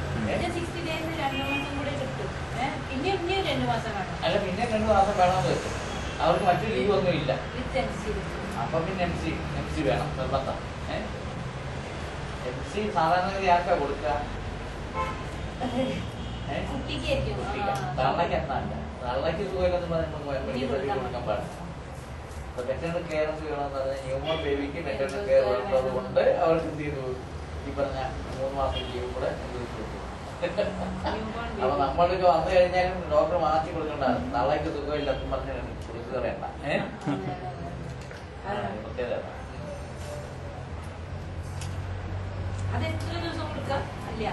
അല്ല, അതിപ്പോ കുട്ടി വളരെ വീക്കാണെന്ന് പറഞ്ഞു കഴിഞ്ഞാൽ കൊടുക്കാമല്ലോ, കൊടുക്കാം. മെഡിക്കൽ സർട്ടിഫിക്കറ്റ് വേണമെന്നേ ഉള്ളൂ. 60 ദിവസം വരെ ആണെന്നുണ്ടെങ്കിൽ മെഡിക്കൽ സർട്ടിഫിക്കറ്റ് വേണ്ട. അത് കൂടി കൊടുക്കണമെന്നുണ്ടെങ്കിൽ നമ്മൾ മെഡിക്കൽ സർട്ടിഫിക്കറ്റിന്റെ അടിസ്ഥാനത്തിൽ കൊടുക്കുന്നതിന് ഒരു കുഴപ്പമില്ല. ലോസ് ഓഫ് പേജിൽ കൊടുക്കാം. സർക്കാർ ഭാഗത്താണെങ്കിൽ ഇത്രയേറെ സൗകര്യങ്ങൾ എത്തിയില്ലേ ചെയ്തു ഇല്ലേ? ലീവ് മാത്രം മതി ഒരാളിന് ജീവിക്കാം. മൂപ്പരിക്കൊണ്ട് ശരിയേ വേണ്ട. ആദ്യം വന്നൊന്ന് ജോയിൻ ചെയ്യാം, പിന്നെ ബാക്കി മുഴുവൻ ലീവ് ഇല്ലേ?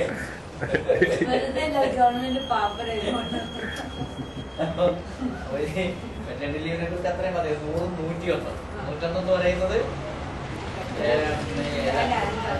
Abortion leave. മറ്റേ അത് 42 വർക്കിംഗ് ഡേയ്സ് ആണ് കൊടുക്കുന്നത്. അതിന് MC വേണം, മറ്റേതിന് MC വേണ്ട. അതേ നമ്മൾ അറിഞ്ഞിരിക്കാനുള്ളത്.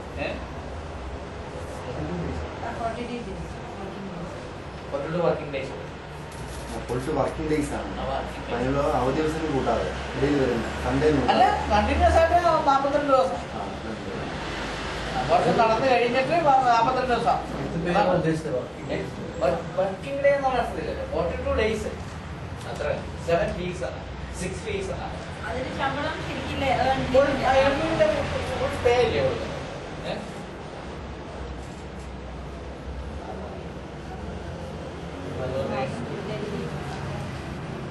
Paternity leave medical certificate certificate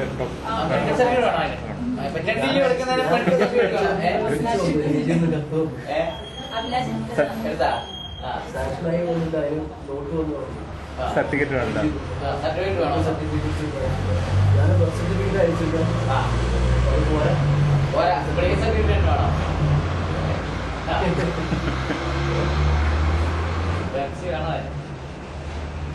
എന്നാലും 15 ദിവസം നമുക്ക് മുങ്ങി നടക്കാം ഇല്ലേ?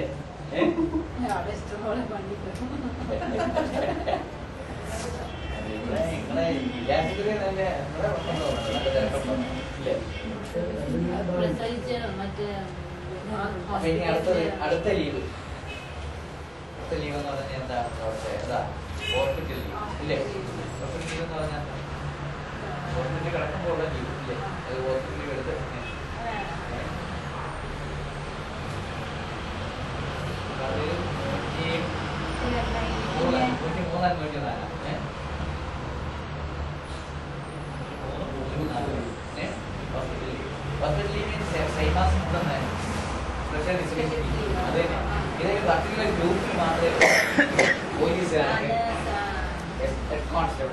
അതുപോലെ തന്നെ forest guard, forest excise guard, preventive officers, പിന്നെ ജയിൽ വാർഡന്മാർ, അവിടുത്തെ ഹെഡ് വാർഡന്മാർ, പിന്നെ fireman, leading fireman, last ഗേഡ് servants, ഇവർക്കെല്ലാം കൊടുക്കുന്നതാണ് പറഞ്ഞ ഹോസ്പിറ്റലിൽ.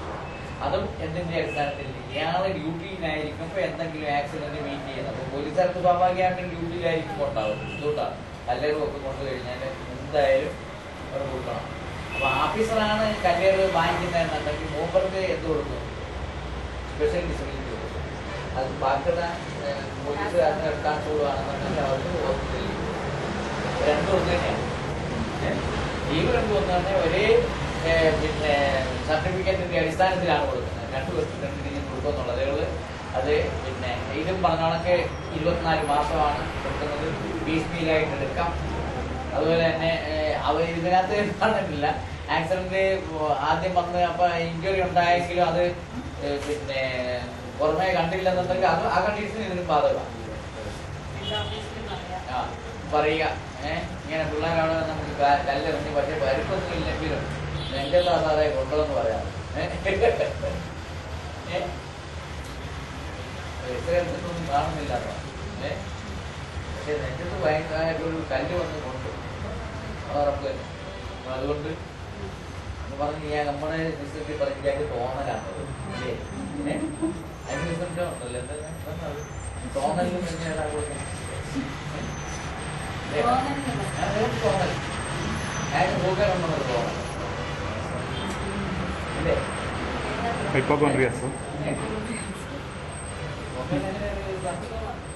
അയാൾക്കൊരു തോന്നൽ മാത്രമേ ഇല്ലേ? തൂക്കട് ഞാൻ തൂക്കടുകാരനാണെന്ന് തോന്നുന്നു.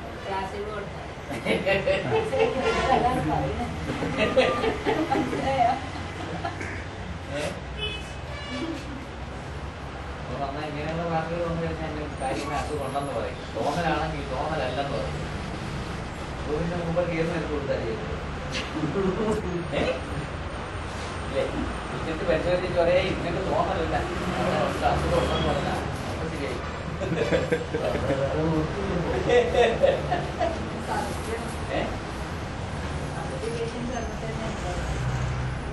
എങ്ങനെ അല്ല ഉടനെ ഡോക്ടർമാർ ജീവിച്ചു വന്നു.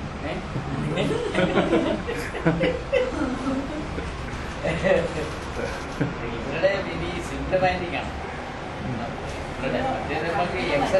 നമുക്ക് എക്സ്റേ ഒക്കെ എടുക്കാറുണ്ടോ? ഇല്ല, എക്സ്റേ ഒന്നും വേണ്ടല്ലോ. അത്യാവശ്യ കേസൊക്കെ എടുക്കാം.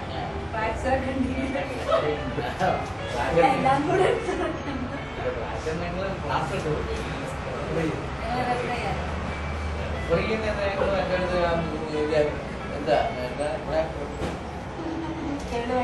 കേടുവൈദ്യൊക്കെ പോയി കെട്ടിച്ചാൽ മതി എന്ന് പറയുന്നത്.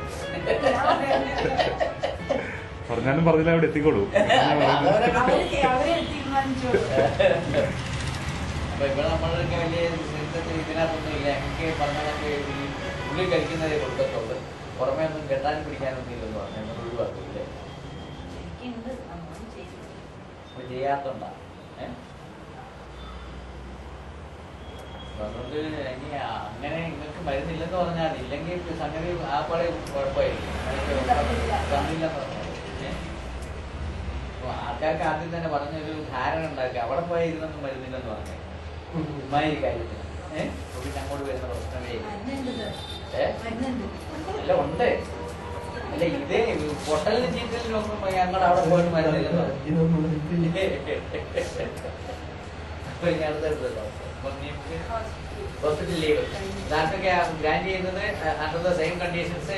ഈ പറഞ്ഞ പോലീസുകാരനും ഹെഡ് കോൺസ്റ്റബിളിനും പിന്നെ ഫോറസ്റ്റ് ഗാർഡിനും ഫോറസ്റ്റ് പ്രിവെന്റീവ് അല്ല ഫോറസ്റ്റർക്കും പിന്നെ ഫോറസ്റ്റ് ഗാർഡിനും പ്രിവെന്റീവ് ഓഫീസർക്കും ജയിൽ വാർഡന്മാർക്കും ഹെഡ് വാർഡന്മാർക്കും പിന്നെ ആണെന്നുണ്ടെങ്കിൽ ഫയർമാൻ ആൻഡ് ലീഗൽ ഫയർ ഇവർക്ക് ഈ പറഞ്ഞ ലീവ് 97, 98 പറഞ്ഞിരിക്കുന്ന അതേ കണ്ടീഷനിൽ തന്നെയാണ് അത് കൊടുക്കുന്നത്. അപ്പൊ അത്രേ ഇനി നമുക്ക് ലീവ് ചെയ്ത് നോക്കാം. ഒരു ലീവ് അക്കൗണ്ട് എങ്ങനെ ചെയ്യാം? ലീവ് അക്കൗണ്ട് അതാണ് അതിനകത്ത് പ്രധാനപ്പെട്ട ചോദ്യം എന്ന് പറയുന്നത്. ഒരാളുടെ ലീവ് അക്കൗണ്ട് എങ്ങനെയാണ് നിങ്ങൾ ചെയ്യുന്നത്? നമ്മുടെ ചോദ്യം എത്ര കേട്ടോ? ചോദ്യം നോക്കണ്ട നമുക്ക് ചെറുതാണ് വലുതായ സമയം അല്ലേ? ഡേറ്റ് ഓഫ് ബർത്ത് കണക്ക് കൂട്ടുമ്പോൾ ഡേറ്റ് ഓഫ് എൻട്രീന്ന് കണക്ക് കൂട്ടുമ്പോൾ നമ്മൾ ഇപ്പോൾ 12 അയാളുടെ ഡേറ്റ് ഓഫ് ബർത്ത്. അതിൻ്റെ കൂടെ 55 കൂട്ടി ഇല്ലേ? അല്ല ഡേറ്റ് ഓഫ് എൻട്രി റിട്ടയർമെന്റ് ഉണ്ട്. അപ്പൊ ഡേറ്റ് ഓഫ് അപ്പം ഇപ്പം 30 മറ്റേത് 15 ആണെങ്കിൽ കിഴിക്കുമ്പോ എത്ര ദിവസം? ശരിക്കും 15 ദിവസമായി. യഥാർത്ഥത്തിൽ 15 അല്ല 16 ദിവസം ഉണ്ട്. പക്ഷെ 15 നമ്മൾ കാണിച്ചാൽ മതി. ഇവരുടെ ബുക്കിന്റെ ആൻസറിലൊക്കെ ഒരു ദിവസം കൂട്ടിയിടുന്നതെന്ന് പറഞ്ഞാൽ ഇതുകൊണ്ടാണ്. പക്ഷെ എന്തായാലും ഒരേപോലെ ആവൂല്ലേ? അല്ല അതാകും. അപ്പൊ അത് ഒരു ദിവസം കൊണ്ട് നമുക്കുണ്ടാകുന്ന ലോസ് വരുന്നത് പറഞ്ഞാല് 29 വർഷവും 10 വർഷവും അല്ല 30 വർഷവും. അപ്പൊ അങ്ങനെ വരുന്ന സാഹചര്യങ്ങൾ നമ്മൾ ഒരു ദിവസം കൂട്ടിയിട്ട് ബാക്കിയുള്ളവര് നേരെ മൈനസ് ചെയ്താൽ കിടക്കുന്നതായിരിക്കും നല്ലത്. അതിൽ 6 മാസത്തിന് 5 മാസവും 29 ദിവസം ആണെന്നുണ്ടെങ്കിൽ നമുക്കൊരു ദിവസം കൂടെ വരാം. അപ്പൊ 30 കൊടുത്ത് 6 മാസമാക്കിയ അങ്ങനെയുള്ള കേസുകൾ അത് വളരെ റയർ കേസുകളിൽ മാത്രമേ ഉണ്ടാകുന്നുള്ളൂ. അപ്പൊ അതുകൊണ്ട് നമ്മൾ അങ്ങനെ ഒരു വലിയൊരു അപ്പൊ അതുകൊണ്ട് അതിനകത്ത് കുഴപ്പമില്ല. നമ്മൾ സാധാരണ രീതിയിൽ മൈനസ് ചെയ്തെങ്കിൽ പോലും അങ്ങനെ ചെയ്താൽ നോക്കാം. ഓഫീസർ എൻ്റെ ഗവൺമെന്റ് സർവീസ് 1/1/2003.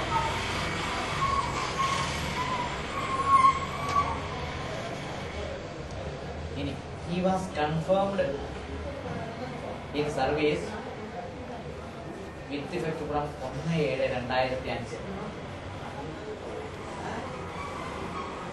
ഇനി available leave as follows.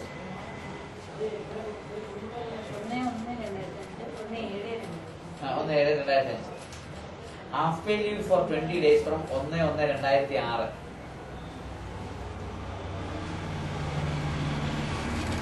Surrendered 2006. Surrendered earned leave for 30 days from 1/6/2007.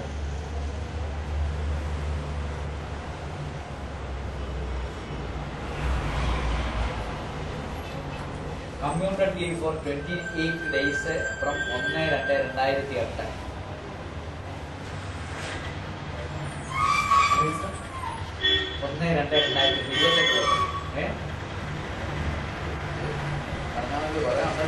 Surrender earned leave for 30 days from 1/4/2008.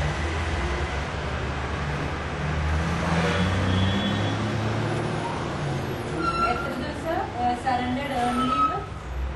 Surrendered earned leave 30 days from 1/4/2008.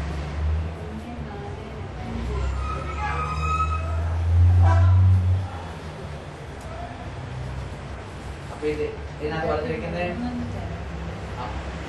ഇനി calculate earn leave and half pay leave achieves credit as on 1/6/2008.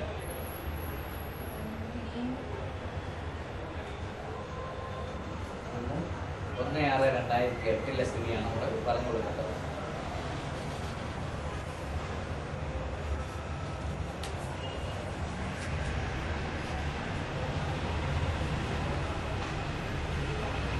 അപ്പൊ നമ്മളിങ്ങനെ ഒരു ചോദ്യം വന്നു കഴിഞ്ഞാൽ അയാൾ ഏത് നേച്ചറിലുള്ള ലീവാണോ എടുക്കുന്നത് അതിന്റെ തലേ ദിവസം വരെ അയാളുടെ ക്രെഡിറ്റിൽ എത്ര ലീവ് ഉണ്ടെന്ന് കണക്കാക്കുന്നത്. അതിനാന്ന് വെച്ചാൽ അയാൾക്ക് ഒരു ആപ്ലിക്കേഷൻ നമ്മളിപ്പോഴില്ലേ പോയി കഴിഞ്ഞ് 2-3 ദിവസം കഴിഞ്ഞ് ശമ്പളം എടുക്കുന്ന സമയത്ത് ആപ്ലിക്കേഷൻ ചേർന്നത്. പണ്ട് ഇയാൾക്ക് ലീവിൽ പോകണമെന്നുണ്ടെങ്കിൽ സാഹിത്യകാരനാണെന്നുണ്ടെങ്കിൽ അപേക്ഷയൊക്കെ കൊടുത്ത് സാങ്ഷനൊക്കെ വാങ്ങിച്ചതിന് ശേഷം ഇത് ചെയ്യാൻ എടുക്കുന്നത്. ലീവിൽ പ്രവേശിക്കണമെന്നുണ്ടെങ്കിൽ ആദ്യം തന്നെ ലീവ് സാങ്ഷനാക്കി വാങ്ങിക്കണം എന്നെങ്കിലേ പറ്റൂ.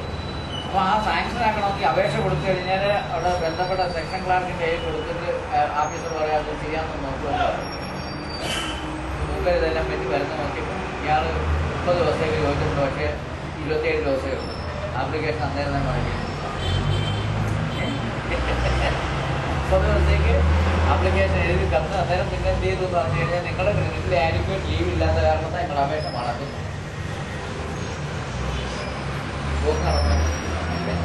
അപ്പോൾ പിന്നെ ചോദിച്ചു എത്ര ലീവ് ഉണ്ടെന്ന് ചോദിച്ചാൽ അന്ന് 27 ഉള്ളൂ. എന്നാൽ 27 ആക്കി മാറ്റി പിന്നെ പുതിയ ആപ്ലിക്കേഷൻ കൊടുത്തു. അതിനുവേണ്ടിയാണ് എന്ത് ചെയ്തത് ലീവിൻ്റെ തലേ ദിവസം വരെയുള്ള ലീവ് നമ്മൾ കണക്കാക്കണം എന്ന് പറയും. അപ്പം തലേ ദിവസം വരെയുള്ള ലീവ് കണക്കാക്കാം. അപ്പം നമുക്ക് ഇവിടെ നോക്കാം. ഇയാൾ ആദ്യം എടുത്തിരിക്കുന്ന ലീവ് എന്ന് പറയുന്നത് എന്താണ്? ഹാഫ് പേ ലീവ് അല്ലേ?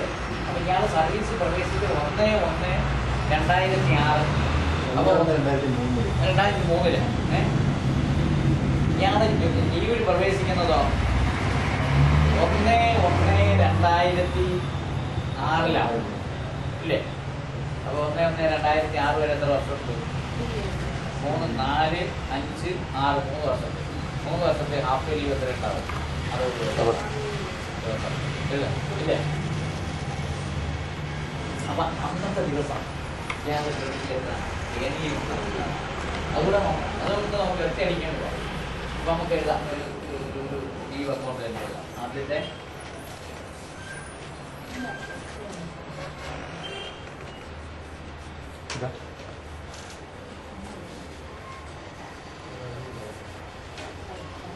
ആദ്യം നമ്മൾ ഒരു കോളം വരച്ച എഴുതാം. ആദ്യത്തെ പീരീഡ് എന്ന് പറഞ്ഞെഴുതാം. ആദ്യത്തെ first column period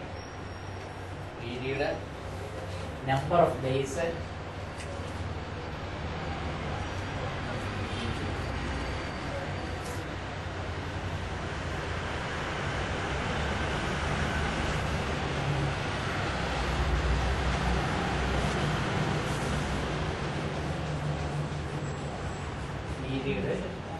number of days നമ്മളെ EL SPL.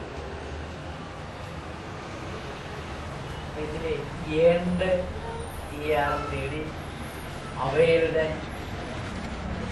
ബാലൻസ് ഇവിടെയാണെന്നുണ്ടെങ്കിൽ എക്സ്പ്ലെയിൻ എടുക്കാൻ നമ്പർ ഓഫ് ഇയേഴ്സ് ഏണ്ട് അവയുടെ ബാലൻസ് അവരുടെ ബാലൻസ്.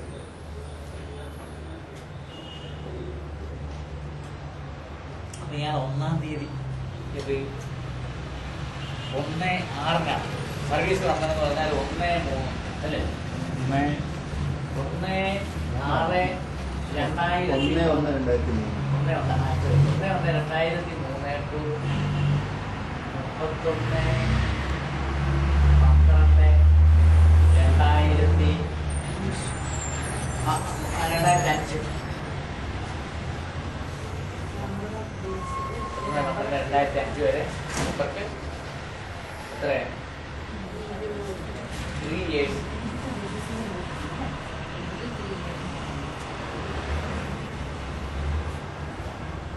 മൂന്ന് 4 5 ഇപ്പൊ 365 × 3 + 1 ഇല്ലേ?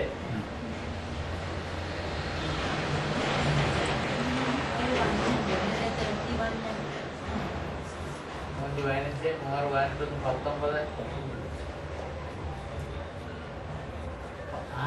1096 ദിവസമുണ്ട്. 1096. അപ്പൊ ഇയാൾക്ക് എത്ര വെച്ച് കണക്ക് കൊടുക്കും? ഫസ്റ്റ് ഇയർ ഓഫ് സർവീസ് നമ്മൾ പറഞ്ഞ 22 വെച്ച് കണക്ക് കൂട്ടണമെന്നെല്ലാം പറഞ്ഞു. അയാൾ അന്ന് ലീവ് എടുത്തിട്ടുണ്ടോ? ഇല്ല. ഇയാളെ 2005 കൺഫർമേഷൻ കൊടുക്കുന്നു. കൺഫർമേഷൻ എന്ന് പറഞ്ഞാൽ അതിന്റെ അർത്ഥം അയാളുടെ സബ്സ്റ്റാൻഡീവ് ഒഫീഷ്യേറ്റിംഗ് അപ്പോയിന്റ്മെന്റിനെ സബ്സ്റ്റാൻഡീവ് ആയിട്ട് മാറ്റി. അതുകൊണ്ട് എന്ത് ചെയ്യാം, ആദ്യം മുതൽ മുമ്പ് 1/11 വെച്ച്. അപ്പൊ നമുക്ക് എപ്പോഴും ശരിയാ. into 3 plus 1 into 3 ചെയ്തിട്ട് plus 1 കൂട്ടി. അപ്പൊ ഇതിനകത്ത് എഴുതുന്നത് 2003, 2004. Leap year. 2004 എന്ന് പറഞ്ഞ ലീപ് ഇയർ. അപ്പൊ അതുകൊണ്ടാണ് ഒരു മണ്ണൂടെ കിട്ടിയത്. അല്ലെങ്കിൽ കൂട്ടില്ല. അല്ലെങ്കിൽ കൂട്ടില്ല, ഒന്നും ചേർന്നു. അപ്പൊ അതിനെ നമ്മൾ എന്ത് ചെയ്തു? 11 കൊണ്ട് ഹരിച്ചു. 11, 9, 99, പിന്നെ 10, 106, 11, 9, 11 ഇല്ല 9 തന്നെ 7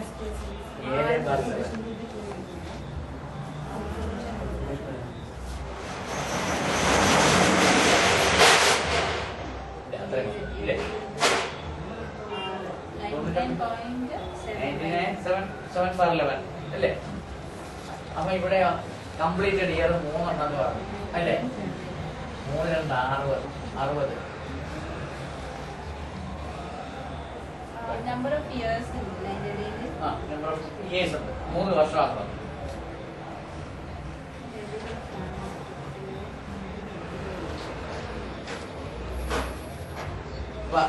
ശരിയായി. അപ്പൊ 60 ഇയാൾ അന്നത്തെ ദിവസം ഇയാൾ അപേക്ഷ കൊടുക്കുന്ന 1/6 അപേക്ഷ കൊടുത്ത ദിവസം നമുക്ക് എന്ത് ചെയ്യാം?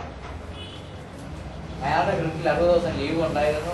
അതുപോലെ തന്നെ 99, 7/11 ലീവ് ഉണ്ടായിരുന്നു. അപ്പൊ ഇയാൾ എടുത്തിരിക്കുന്ന ലീവ് 20 ഡേയ്സിലെ ഹാഫ് ഡേ. അപ്പൊ 1/1/2006 to 20/1/2006 വരെ 20 days HPL.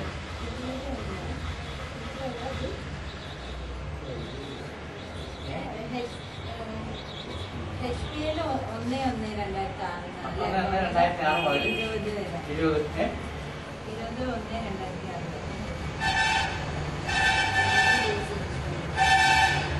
ബാക്കി 40 ലീവ്. ഇനി രണ്ടാമതായ ലീവിൽ പ്രവേശിക്കാനാണ് പറഞ്ഞത്. Surrendered leave 30 days 1/6/2007. 1/6/2007. അപ്പൊ നമുക്ക് നോക്കണ്ട പറഞ്ഞാൽ ഇയാൾ ലീവ് കഴിഞ്ഞ് 21-ാം തീയതി വന്ന് ജോയിൻ ചെയ്തു അല്ലേ? അപ്പൊ 21/1/2006 മുതൽ 21/1/2006 മുതൽ 31/12/2006 വരെ 1/1/2007 എത്ര ദിവസം ഉണ്ടാകും ഡോക്ടറെ? 365 20 അങ്ങ് കുറച്ച് 355 ഇല്ലേ?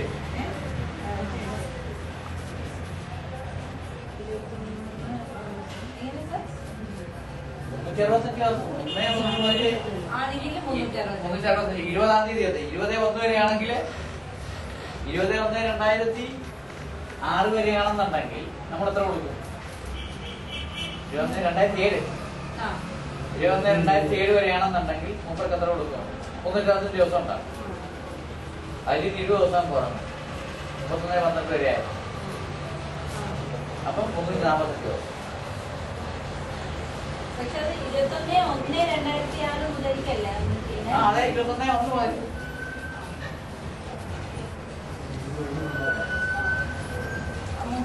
365 ഇല്ലല്ലോ. 365 ഇല്ല, 365 ഇത് 340. 11 അപ്പൊ എത്ര വരും?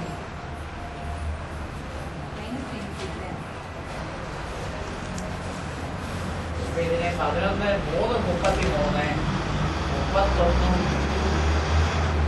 4/10. 31, 4/10.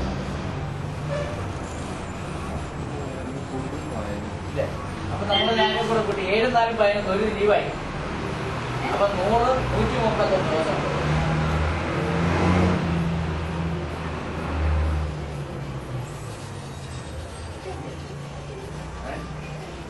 139 ദിവസമായി. 99 7 by 11 31 4 by 11. 4 7 4 11 ഒരു ദിവസമായി. അപ്പൊ 100ആയി. പിന്നെ ഈ 31 കൂട്ടി 131 ദിവസം അല്ലേ? അപ്പുറത്തെ ഒരു കംപ്ലീറ്റഡ് ഇയർ വന്നു. ഇയർ വന്ന് 20 ദിവസം അവിടെയും കിട്ടി. അപ്പൊ അയാള് ലീവ് സറണ്ടർ ചെയ്താൽ അപേക്ഷ കൊടുക്കുമ്പോൾ അയാളുടെ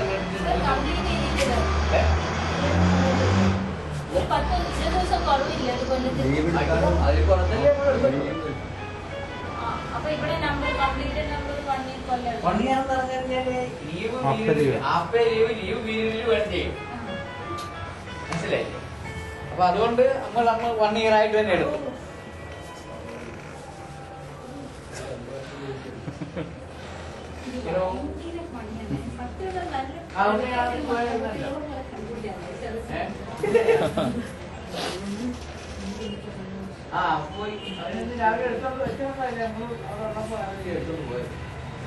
സാറ് പറയും സാറൊക്കെ പരീക്ഷയ്ക്ക് ചെയ്യരുതെന്ന് പറയും. സാറ് ഇത് പരീക്ഷയ്ക്ക് തൊടാൻ പാടില്ല എന്ന് പറയും. പരീക്ഷയ്ക്ക് ക്വസ്റ്റ്യൻ തൊടാൻ പാടില്ല എന്ന് പറയും. തീരൂല. 7 മണിയാകുമ്പോൾ ഒരുപാട് സമയം എടുക്കും. ആ പ്രശ്നം.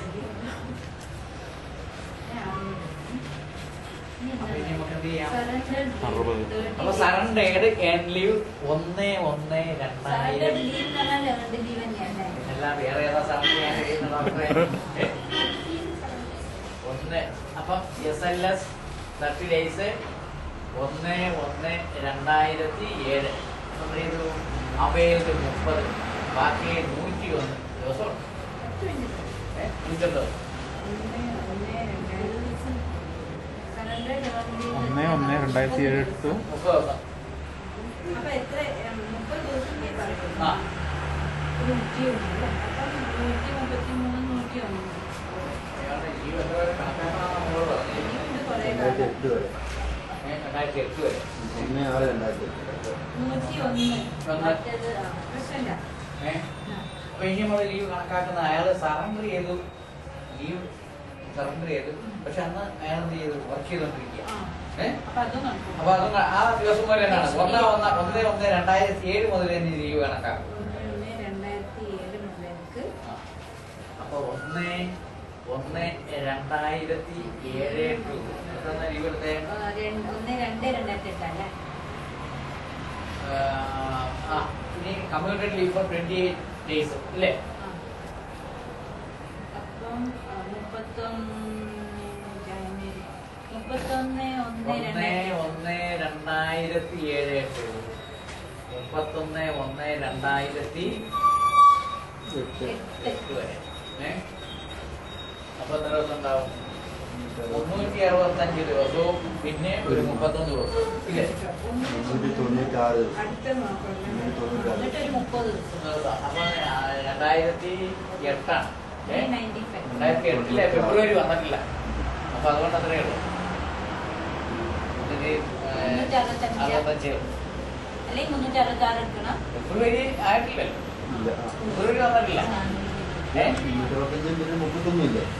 31 അല്ല 365 ഇപ്പൊ 365 31 കൂടെ കൂട്ടിയാൽ 396. ജനുവരി 31 ഇല്ലേ? 11 3 33 36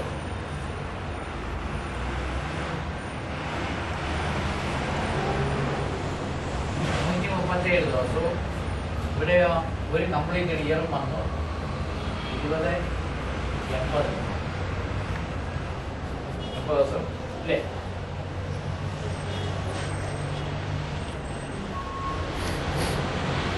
ശരിയല്ലേ?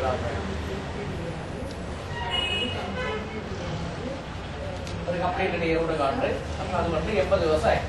അപ്പോഴാണ് ഇയാൾ എന്ത് ചെയ്തതെന്ന് പറഞ്ഞാല് 1/2/2008 28/2/2008 കമ്പ്യൂട്ടർ ലീവ് 28 ദിവസം എന്ന് പറഞ്ഞാൽ 28 എത്തുള്ളൂ അല്ലേ? 29 എത്തൂല അല്ലേ?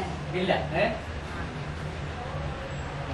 Computer leave 28 days. ഇത് എത്ര എടുത്ത് 28 എന്ന് പറഞ്ഞാൽ 56 ദിവസം ഇരട്ടി. കമ്പ്യൂട്ടർ ലീവ് എന്ന് പറയുമ്പോൾ 28 ദിവസത്തിന്റെ ഇരട്ടി ദിവസം. അപ്പൊ 56 കഴിച്ചിട്ട് ബാക്കി എത്രയുണ്ട്? 24 ദിവസം. അത് ഈ കമ്മ്യൂണിറ്റി എവിടെ എഴുതുക സർ? നമ്പർ 56 ദിവസം. 56 ദിവസം കുറച്ച് ബാക്കി 4 ദിവസം. അപ്പൊ 4 കഴിയുമ്പോൾ 24 ദിവസം.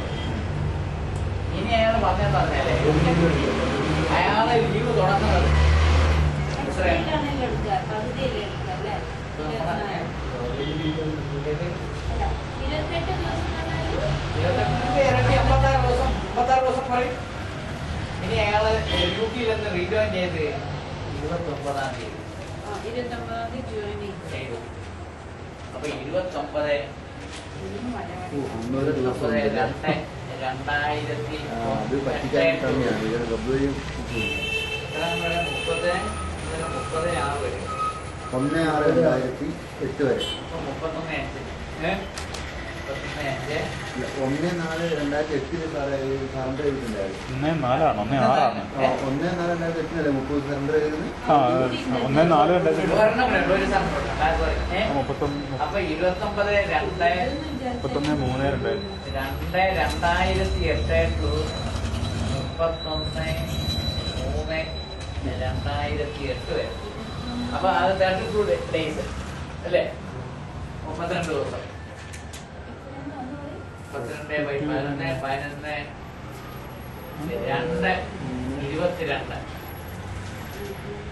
10/11 139 10/11 ദിവസമേ ഉള്ളൂ.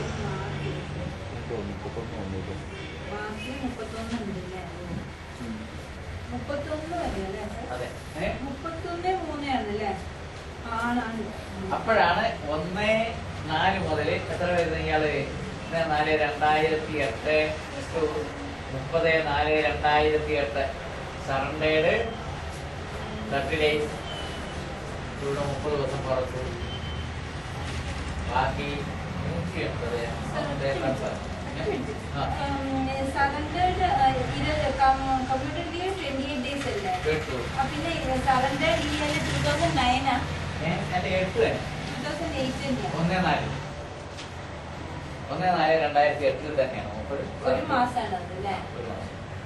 എത്ര days ആണ് sir? 29 29-ാം തീയതി അയാൾ ജോയിൻ ചെയ്തു. ഇത് 31-ാം തീയതി വരെ ഉണ്ട്. വരെയുണ്ട്. അപ്പൊ 31 ദിവസം 32 ദിവസം 32 ദിവസം. 32 days.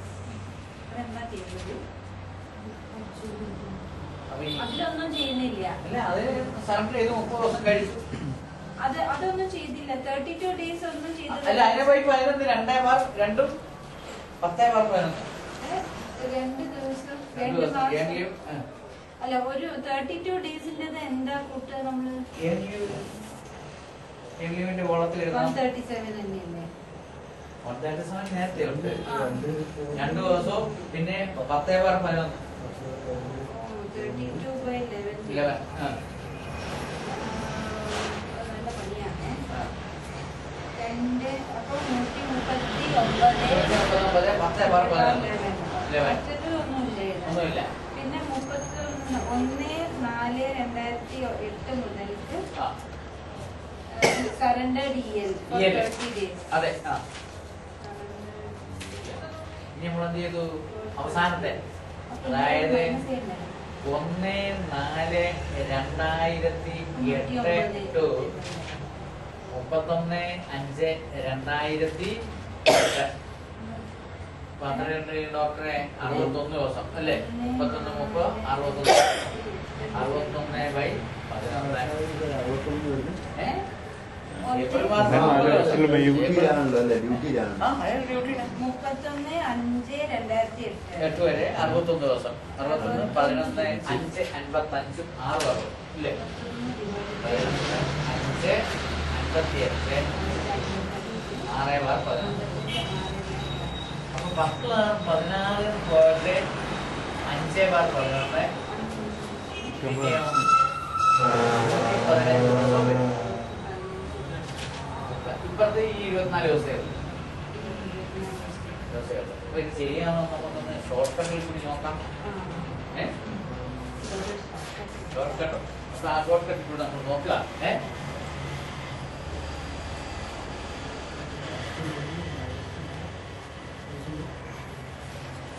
അതായത് ഇയാളെ 1/1/2003 മുതല്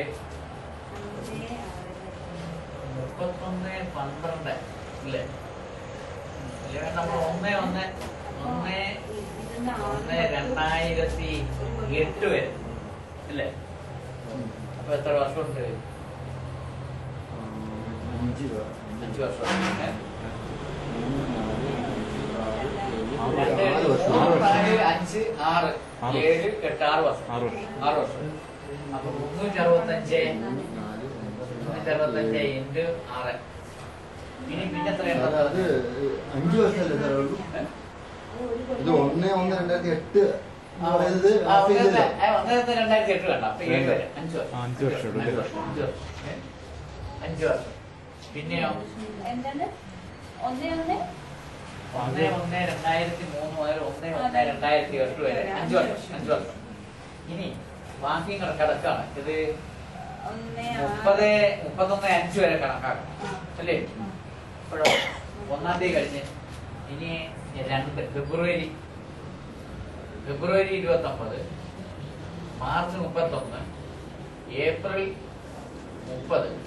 ഇപ്പൊ രണ്ടും കൂടെ കൂട്ടിയപ്പോ 90, പിന്നെ ഒരു 90 എടുക്കാം. 121 ദിവസം.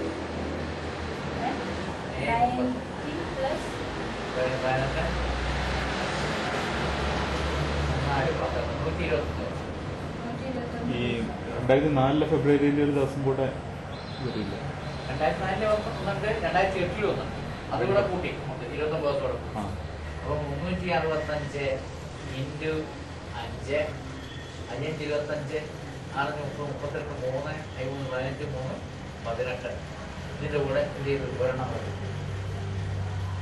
1826 121 കൂട്ടി 7, 4, 9, 1947 വർക്കിംഗ് ഡേയ്സ് ഉണ്ടായിരുന്നു. പക്ഷേ ഇത്തരം ദിവസങ്ങളൊന്നും മൂപ്പരത്തില്ല, വർക്ക് ചെയ്തിട്ടില്ല. അതായത് 20 ദിവസം മൂപ്പര് എന്ത് ചെയ്തു? കമ്പ്യൂട്ടർ ലീവ് എടുത്തു. അല്ല 20 ദിവസം അല്ല 28 ദിവസം കമ്പ്യൂട്ടർ ലീവും 20 ദിവസം ഹാഫ് ലീവ് എടുത്തു. അപ്പൊ 28, 20, 48 ദിവസം മൂപ്പര് ഇതില്ല, ഡ്യൂട്ടിയിലില്ല. 5, 5, 25 അല്ലേ സാർ? 365 × 5 അല്ലേ ചെയ്തത്? അതെ അതെ അതെ. അതവിടെ 5 അല്ലേ? ഒരു ലീപ് ഇയർ ഉണ്ട്. 2004 ഒരു ലീപ് ഇയറുടെ കൂട്ടിയാണ്. 48 ദിവസം കുറയ്ക്കണം. അപ്പൊ ഇന്ന് -47 ദിവസം ഇയാൾ ആബ്സെന്റ് ആയിരുന്നു. അപ്പൊ total number of working days നമ്മൾ നോക്കിയപ്പോ 1947 ദിവസം ഉണ്ടായിരുന്നു അയാൾ ആബ്സെന്റ് ഫ്രം ഡ്യൂട്ടിയിൽ ഉണ്ടായിരുന്നില്ല, ലീവ്. അത് 48 ദിവസം. 28, 20, 48 ദിവസം ഉറപ്പാ. 20, 48 ദിവസം ഇല്ലേ? അപ്പൊ ബാക്കി എത്രയുണ്ട് ഡോക്ടറെ? അപ്പൊ 1899 ദിവസം ഇല്ലേ? ഡിവൈഡഡ് ബൈ 11, 11, 11, 7, 79, 11, 7, 77, പിന്നെ 11, 2, 22, 5/11 നമുക്ക് കൊടുക്കാം. ശരിയാ ഇല്ലേ? അപ്പൊ 172 ദിവസവും 172, 5/11. അപ്പൊ അതിനകത്ത് എത്ര ദിവസം ഉണ്ടായിരുന്നു? 30, 60 ദിവസം അല്ലേ? ലീവ് എടുത്ത് 60.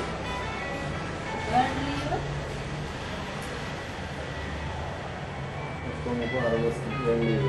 30, 60 ദിവസം എടുത്തിട്ടുണ്ട്. 60 കുറയ്ക്കാം. 60 വർഷം 112, 5/11. 60 ദിവസം എടുത്ത ലീവ് അല്ല 1890. അതിന് 11 ഡിവൈഡ് ചെയ്യാം. അത് ചെയ്തല്ലോ. അത് ശരി. പിന്നെ 60 ദിവസമാണോ ലീവ് എടുത്ത്? ഇനി HPL കിട്ടുന്നില്ല നോക്കണേ. HPL കിട്ടാൻ വർഷത്തിന് 20 വെച്ച് അല്ല കൊടുക്കാം. അപ്പൊ നമ്മള് ശരിയാന്ന് നോക്കണ്ട. ആദ്യം എവിടെ വെച്ച്?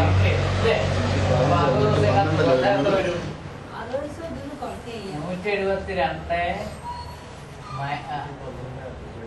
50 അല്ലെ 60 ദിവസം കഴിഞ്ഞാൽ 112 5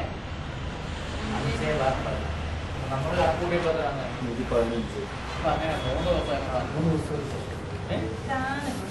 ഇതൊക്കെ ചെയ്ത് ഞാൻ മാർക്ക് ഇട്ടല്ലോ ഒരു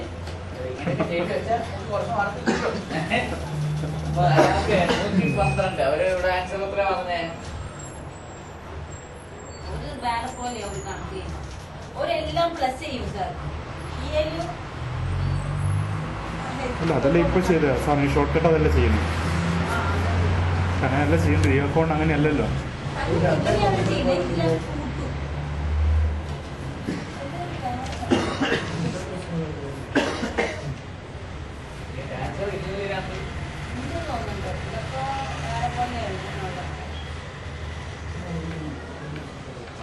എത്രയാണെന്ന് നോക്കിയാൽ മതി സാർ. നമുക്ക് EL 115 ആണ് അല്ലേ?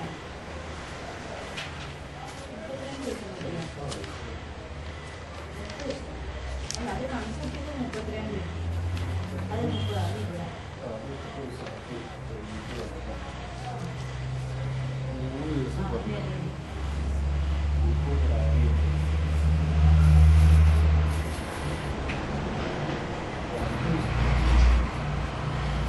ആകെ ലീവുകൾ എത്രയായിരുന്നു? ആകെ ഇവൻ ലീവ് 30 60. ആ പിന്നെ ഹാഫ് ഡേ ലീവ് 50 20 76. 50ഓ? 56 20 76. ഇതിനകത്ത് HPL ബാലൻസ് 24, മറ്റേ 115 3/11 അയാൾ തെറ്റാ. പക്ഷെ 112 വരാൻ നമ്മൾ കണക്കൂട്ടിയിൽ എന്തോ ഒരു തെറ്റ് വെച്ചു. ഇവിടെ എന്തോ ഒരു തെറ്റ് വെച്ചിട്ടുണ്ടോ? അതാണ് ഈ 29 31 30.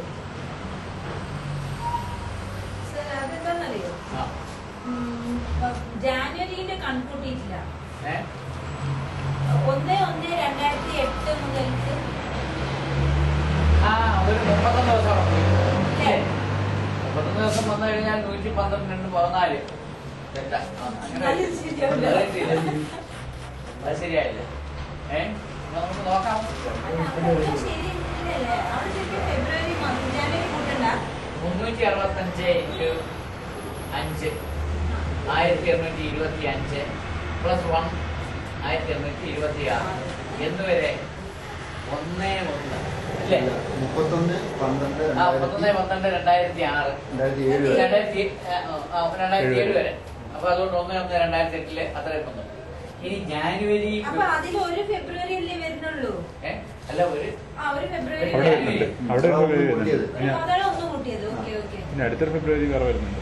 അപ്പൊ ജാനുവരി 31, ഫെബ്രുവരി 29, പിന്നെയോ മാർച്ച് 31, ഏപ്രിൽ 30, മെയ് 31 അല്ലേ?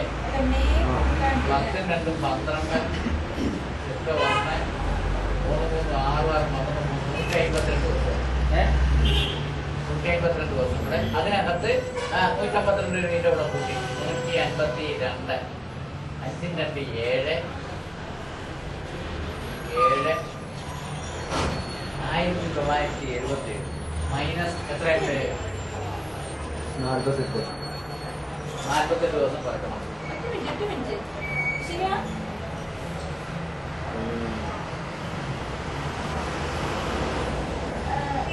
1929 1929 ഡിവൈഡ് ബൈ 11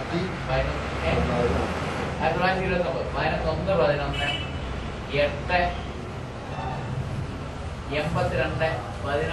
11 8 82 11 7 77 59 11 5 59 55 4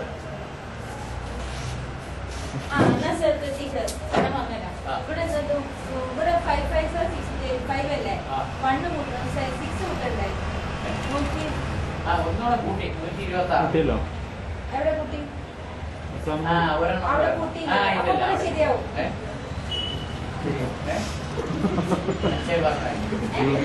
ശരിയാവോ അല്ല പിന്നെ ഇപ്പൊ ചെയ്തപ്പോ കൂട്ടിയില്ലല്ലോ ഇല്ലിപ്പോ നേരത്തെ നമ്മൾ കൂട്ടിയതായിരുന്നു ഇവിടെ വന്നപ്പോ കൂട്ടിയിരുന്നു. 178 വരണമായിരുന്നു. അപ്പൊ ശരിയാ 130. 130 അപ്പൊ കറക്റ്റാ. അപ്പൊ കണക്കായി 115 5/11 തന്നെ വരും. അപ്പൊ നിങ്ങളെ കണക്കുകാരൻ ഇയാളുടെ അതിനകത്ത് തെറ്റാണ്. 4 ഉള്ളൂ. അതെന്തുകൊണ്ടാണെന്ന് അറിയാമോ? 28 ദിവസം കഴിഞ്ഞ് 29 ഫെബ്രുവരി പിന്നെ എടുത്തില്ല. അത് മനസ്സിലായില്ല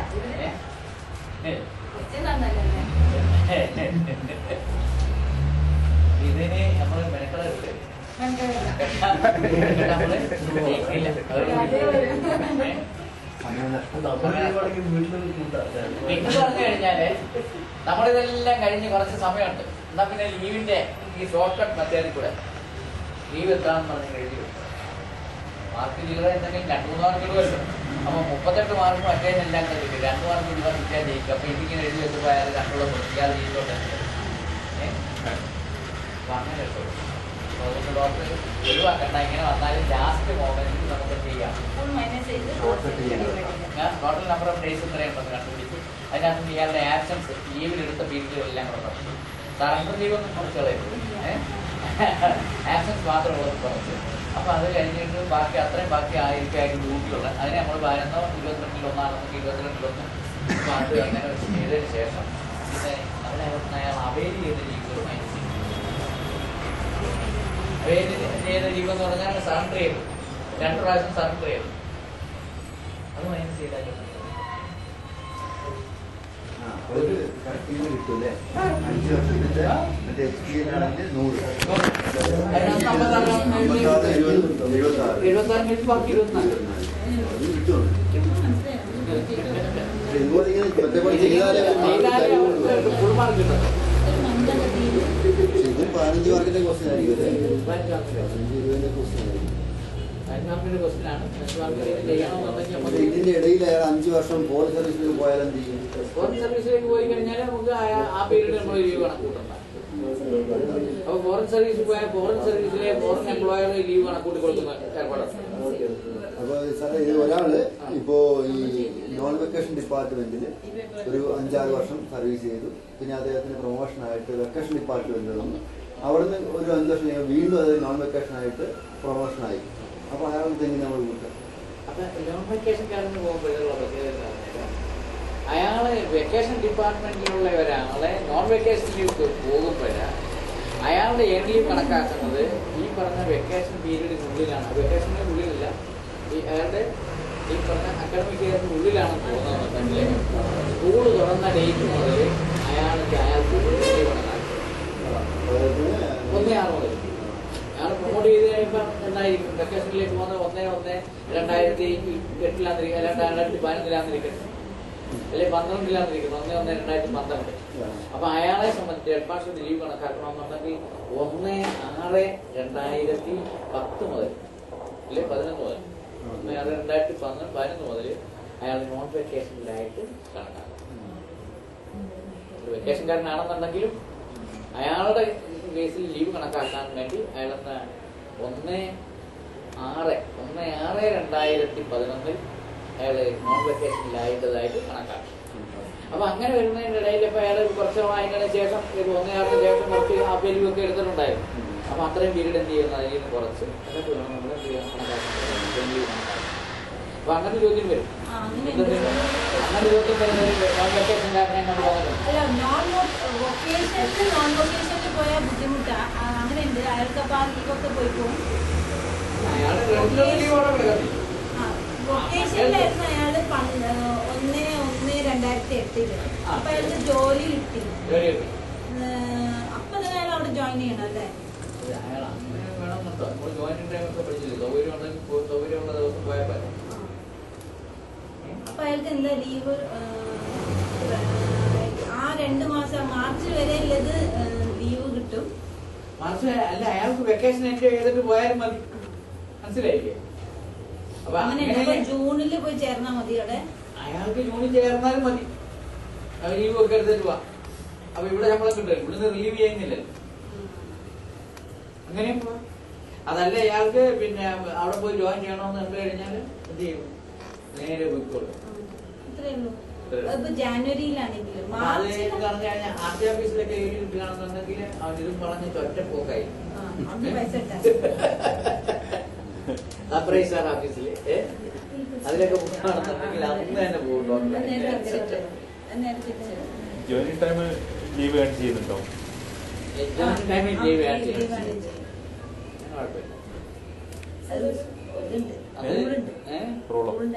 ഏത് റൂളും എന്താണ് പറയുക? ജോയിനിങ് ടൈം എന്ന് പറയുന്നത് നമ്മൾ എന്ത് ചെയ്യാൻ ഡ്യൂട്ടി ആയിട്ട് കണക്കാക്കണം. ആ പീരീഡിൽ ലീവ് ഏൺ ചെയ്യും. നേരെ തിരിച്ച് ഇതില് ക്വസ്റ്റ്യൻ ഉണ്ട് സർ. നോൺ വൊക്കേഷന് വൊക്കേഷനിലേക്ക് പോവാ. അപ്പൊ അയാൾക്ക് ഏൺഡ് ലീവ് ഇയാള് പറ്റൂല എന്ന് പറഞ്ഞു ഓഫീസർ. ഇയാൾക്ക് ഏൺ ലീവ് എടുക്കണം. നോൺ വൊക്കേഷന് വൊക്കേഷനിലേക്ക് പോവുക. അപ്പൊ അയാൾക്ക് ക്രെഡിറ്റിൽ അയാൾക്ക് ഏൺ ലീവ് ഉണ്ട്. പക്ഷെ ഇയാള് ഒരെണ്ണം എടുക്കാൻ പറ്റില്ല. അത് ഇറഗുലർ ആണ്. എന്താ വെച്ചാൽ ഇയാള് വൊക്കേഷന് പോകുമ്പോ എന്തായാലും അയാൾക്ക് അപ്പൊ അയാളുടെ ലീവ് ഓട്ടോമാറ്റിക് ആയിട്ട് ഇയാൾ പറഞ്ഞ സ്ഥിതിക്ക് എന്തായിരിക്കും ലീവ് അതോടുകൂടി വിചാരിച്ചു. PSC വേറെ PSC പോയപ്പോ അങ്ങനെ ഉണ്ടോ ഒരു ജോലിയിൽ നമ്മളിപ്പോ അല്ല ഇപ്പൊ നമ്മള് നോൺ വെക്കേഷൻ ഡിപ്പാർട്ട്മെന്റിൽ ഇരിക്കുന്ന ഒരാളായിരിക്കട്ടെ. ഇപ്പൊ നിങ്ങൾ എന്ത് ചെയ്തു എന്ന് പറഞ്ഞാൽ ഇവിടുന്ന് ലീവ് ചെയ്ത് വേറെ PSCയിലേക്ക് പോയി. അപ്പൊ നിങ്ങളെ ഇവിടുത്തെ ലീവ് ഓട്ടോമാറ്റിക് ആയിട്ട് carry over to the other department. PSCക്ക് പോകും. പിന്നെ നമ്മളിപ്പോ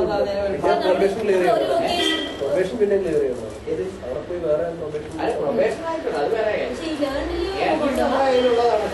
അതെങ്ങനെയാ അവര് കാണുക? സർവീസ് ബുക്കിനകത്ത് എഴുതിയിട്ടിരിക്കുന്നില്ലേ? അതവിടെ തന്നെ നടക്കത്തില്ല.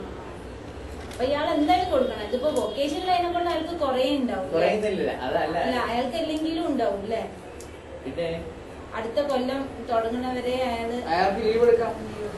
കാരണം അയാളുടെ വീട്ടിലുള്ള ലീവ് എപ്പം വേണമെങ്കിലും ഗ്രാന്റ് ചെയ്യാം. അത് കുഴപ്പമൊന്നുമില്ല. വെക്കേഷൻ പോലും അത് അവരുടെ ഇപ്പം നമ്മൾ ടീച്ചേഴ്സിന് പലയിടത്തും ചോദിച്ചു കഴിഞ്ഞാൽ ഞങ്ങൾക്ക് ലീവ് ലീവ് കൊടുക്കത്തില്ലെന്ന് പറഞ്ഞു. ടീച്ചേഴ്സിന് എന്താന്ന് വെച്ചാല് ടീച്ചേഴ്സിന് എങ്ങനെയാ ലീവ് വേണം ചെയ്യുക, പിന്നെ എങ്ങനെയാ കൊടുക്കാൻ മണ്ടത്തിലേ. ഇന്നൊരു ടീച്ചർ ഇവിടെ വന്നു. അപ്പൊ അത് അയാളുടെ ഹെഡ്മാസ്റ്റർ പറഞ്ഞാല് ഞാൻ റിട്ടയർ ചെയ്യാൻ പോകാനില്ല, അതുകൊണ്ട് ഞാൻ റിട്ടയർ ചെയ്തതിന് ശേഷം നിങ്ങളുടെ ക്ലെയിമിനെ കുറിച്ച് പറഞ്ഞാൽ മതി. നിങ്ങളുടെ ക്ലെയിമിനെ കുറിച്ച് പറയുന്നത് ഞാൻ ഈ മാസം 31 റിട്ടയർ ചെയ്യും. ഏതെങ്കിലും കാരണവശാൽ നിങ്ങൾക്ക് തന്ന പൈസ കൂടുതൽ വിളിക്കുകയൊക്കെ ചെയ്യുകയാണെന്നുണ്ടെങ്കിൽ എന്നെ പുറത്തേക്ക് വിളിക്കുക. അതുകൊണ്ട് ടീച്ചർ എന്ത് ചെയ്യേണ്ടതാണ് വെള്ളം നിങ്ങൾക്ക് കൊണ്ട് തരണം.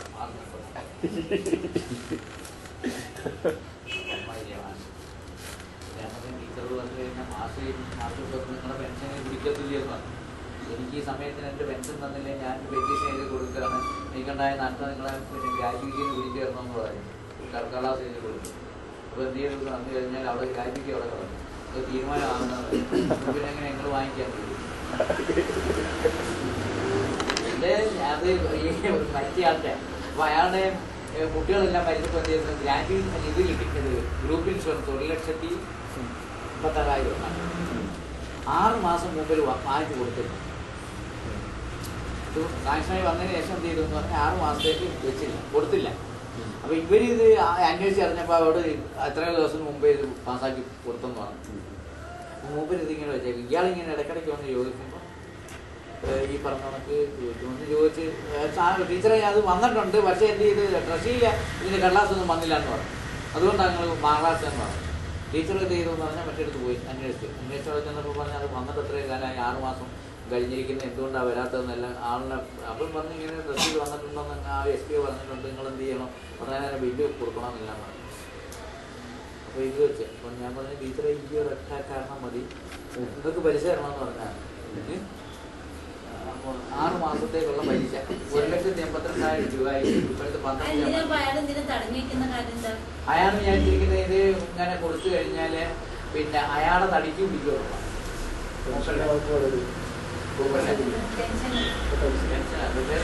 മൂപ്പർക്ക് പെൻഷൻ വാങ്ങിക്കണമെന്നാണ്, മറ്റേ പെൻഷൻ കിട്ടിയിലേക്ക് കുഴപ്പമില്ല. മൂപ്പര് ഈ ടീച്ചറുടെ പെൻഷൻ കൊടുക്കുന്നതിൽ അയാൾക്ക് അലമ്പ, അയാളുടെ പെൻഷൻ കിട്ടണമെന്നുള്ളതാണ്. ഞാൻ അപ്പം പിന്നെ പറഞ്ഞത് പറഞ്ഞാൽ നിങ്ങൾ എന്തിനാ ഇങ്ങനെ ഈ ആർക്ക് വിളിച്ച് ഓടി നടക്കുന്നത്, ഇതെല്ലാം പാസ്സായി കിട്ടേണ്ട സമയത്ത് കിട്ടത്തില്ല. അപ്പൊ ടീച്ചർ അന്നേരം തിരിച്ചു ചോദിക്കണ്ടായിരുന്നു, നിങ്ങളുടെ പെൻഷൻ നിങ്ങൾക്ക് കിട്ടത്തില്ലെന്നുള്ള ആർക്ക് നിങ്ങൾക്ക് അത്യാർത്ഥിയുണ്ട്. എനിക്ക് എന്റെ പെൻഷൻ കിട്ടുന്നതിന് ഞാൻ വന്ന് ചോദിക്കുന്നത്. അപ്പൊ നിങ്ങൾ പറഞ്ഞു എനിക്ക് എന്റെ പെൻഷൻ കുറഞ്ഞു പോകുമെന്നുള്ള ആ കേവലത നിങ്ങൾക്കില്ലേ? അതുകൊണ്ടാണ് അയാൾ കൊടുക്കാത്തത്. അപ്പൊ ഞാൻ പറഞ്ഞു ഇമ്മാതിരി ഉള്ളതിനെല്ലാം അന്നേരം തന്നെ എന്ത് ചെയ്യണം, റെസിഗ്നേഷൻ ചെയ്ത് മാറ്റിട്ടിട്ട് പുറത്താവും. കാരണം ഇങ്ങനെ പേടിയുള്ളവരെ ആ തസ്തികയിൽ ഇരിക്കാൻ പാടില്ലല്ലോ.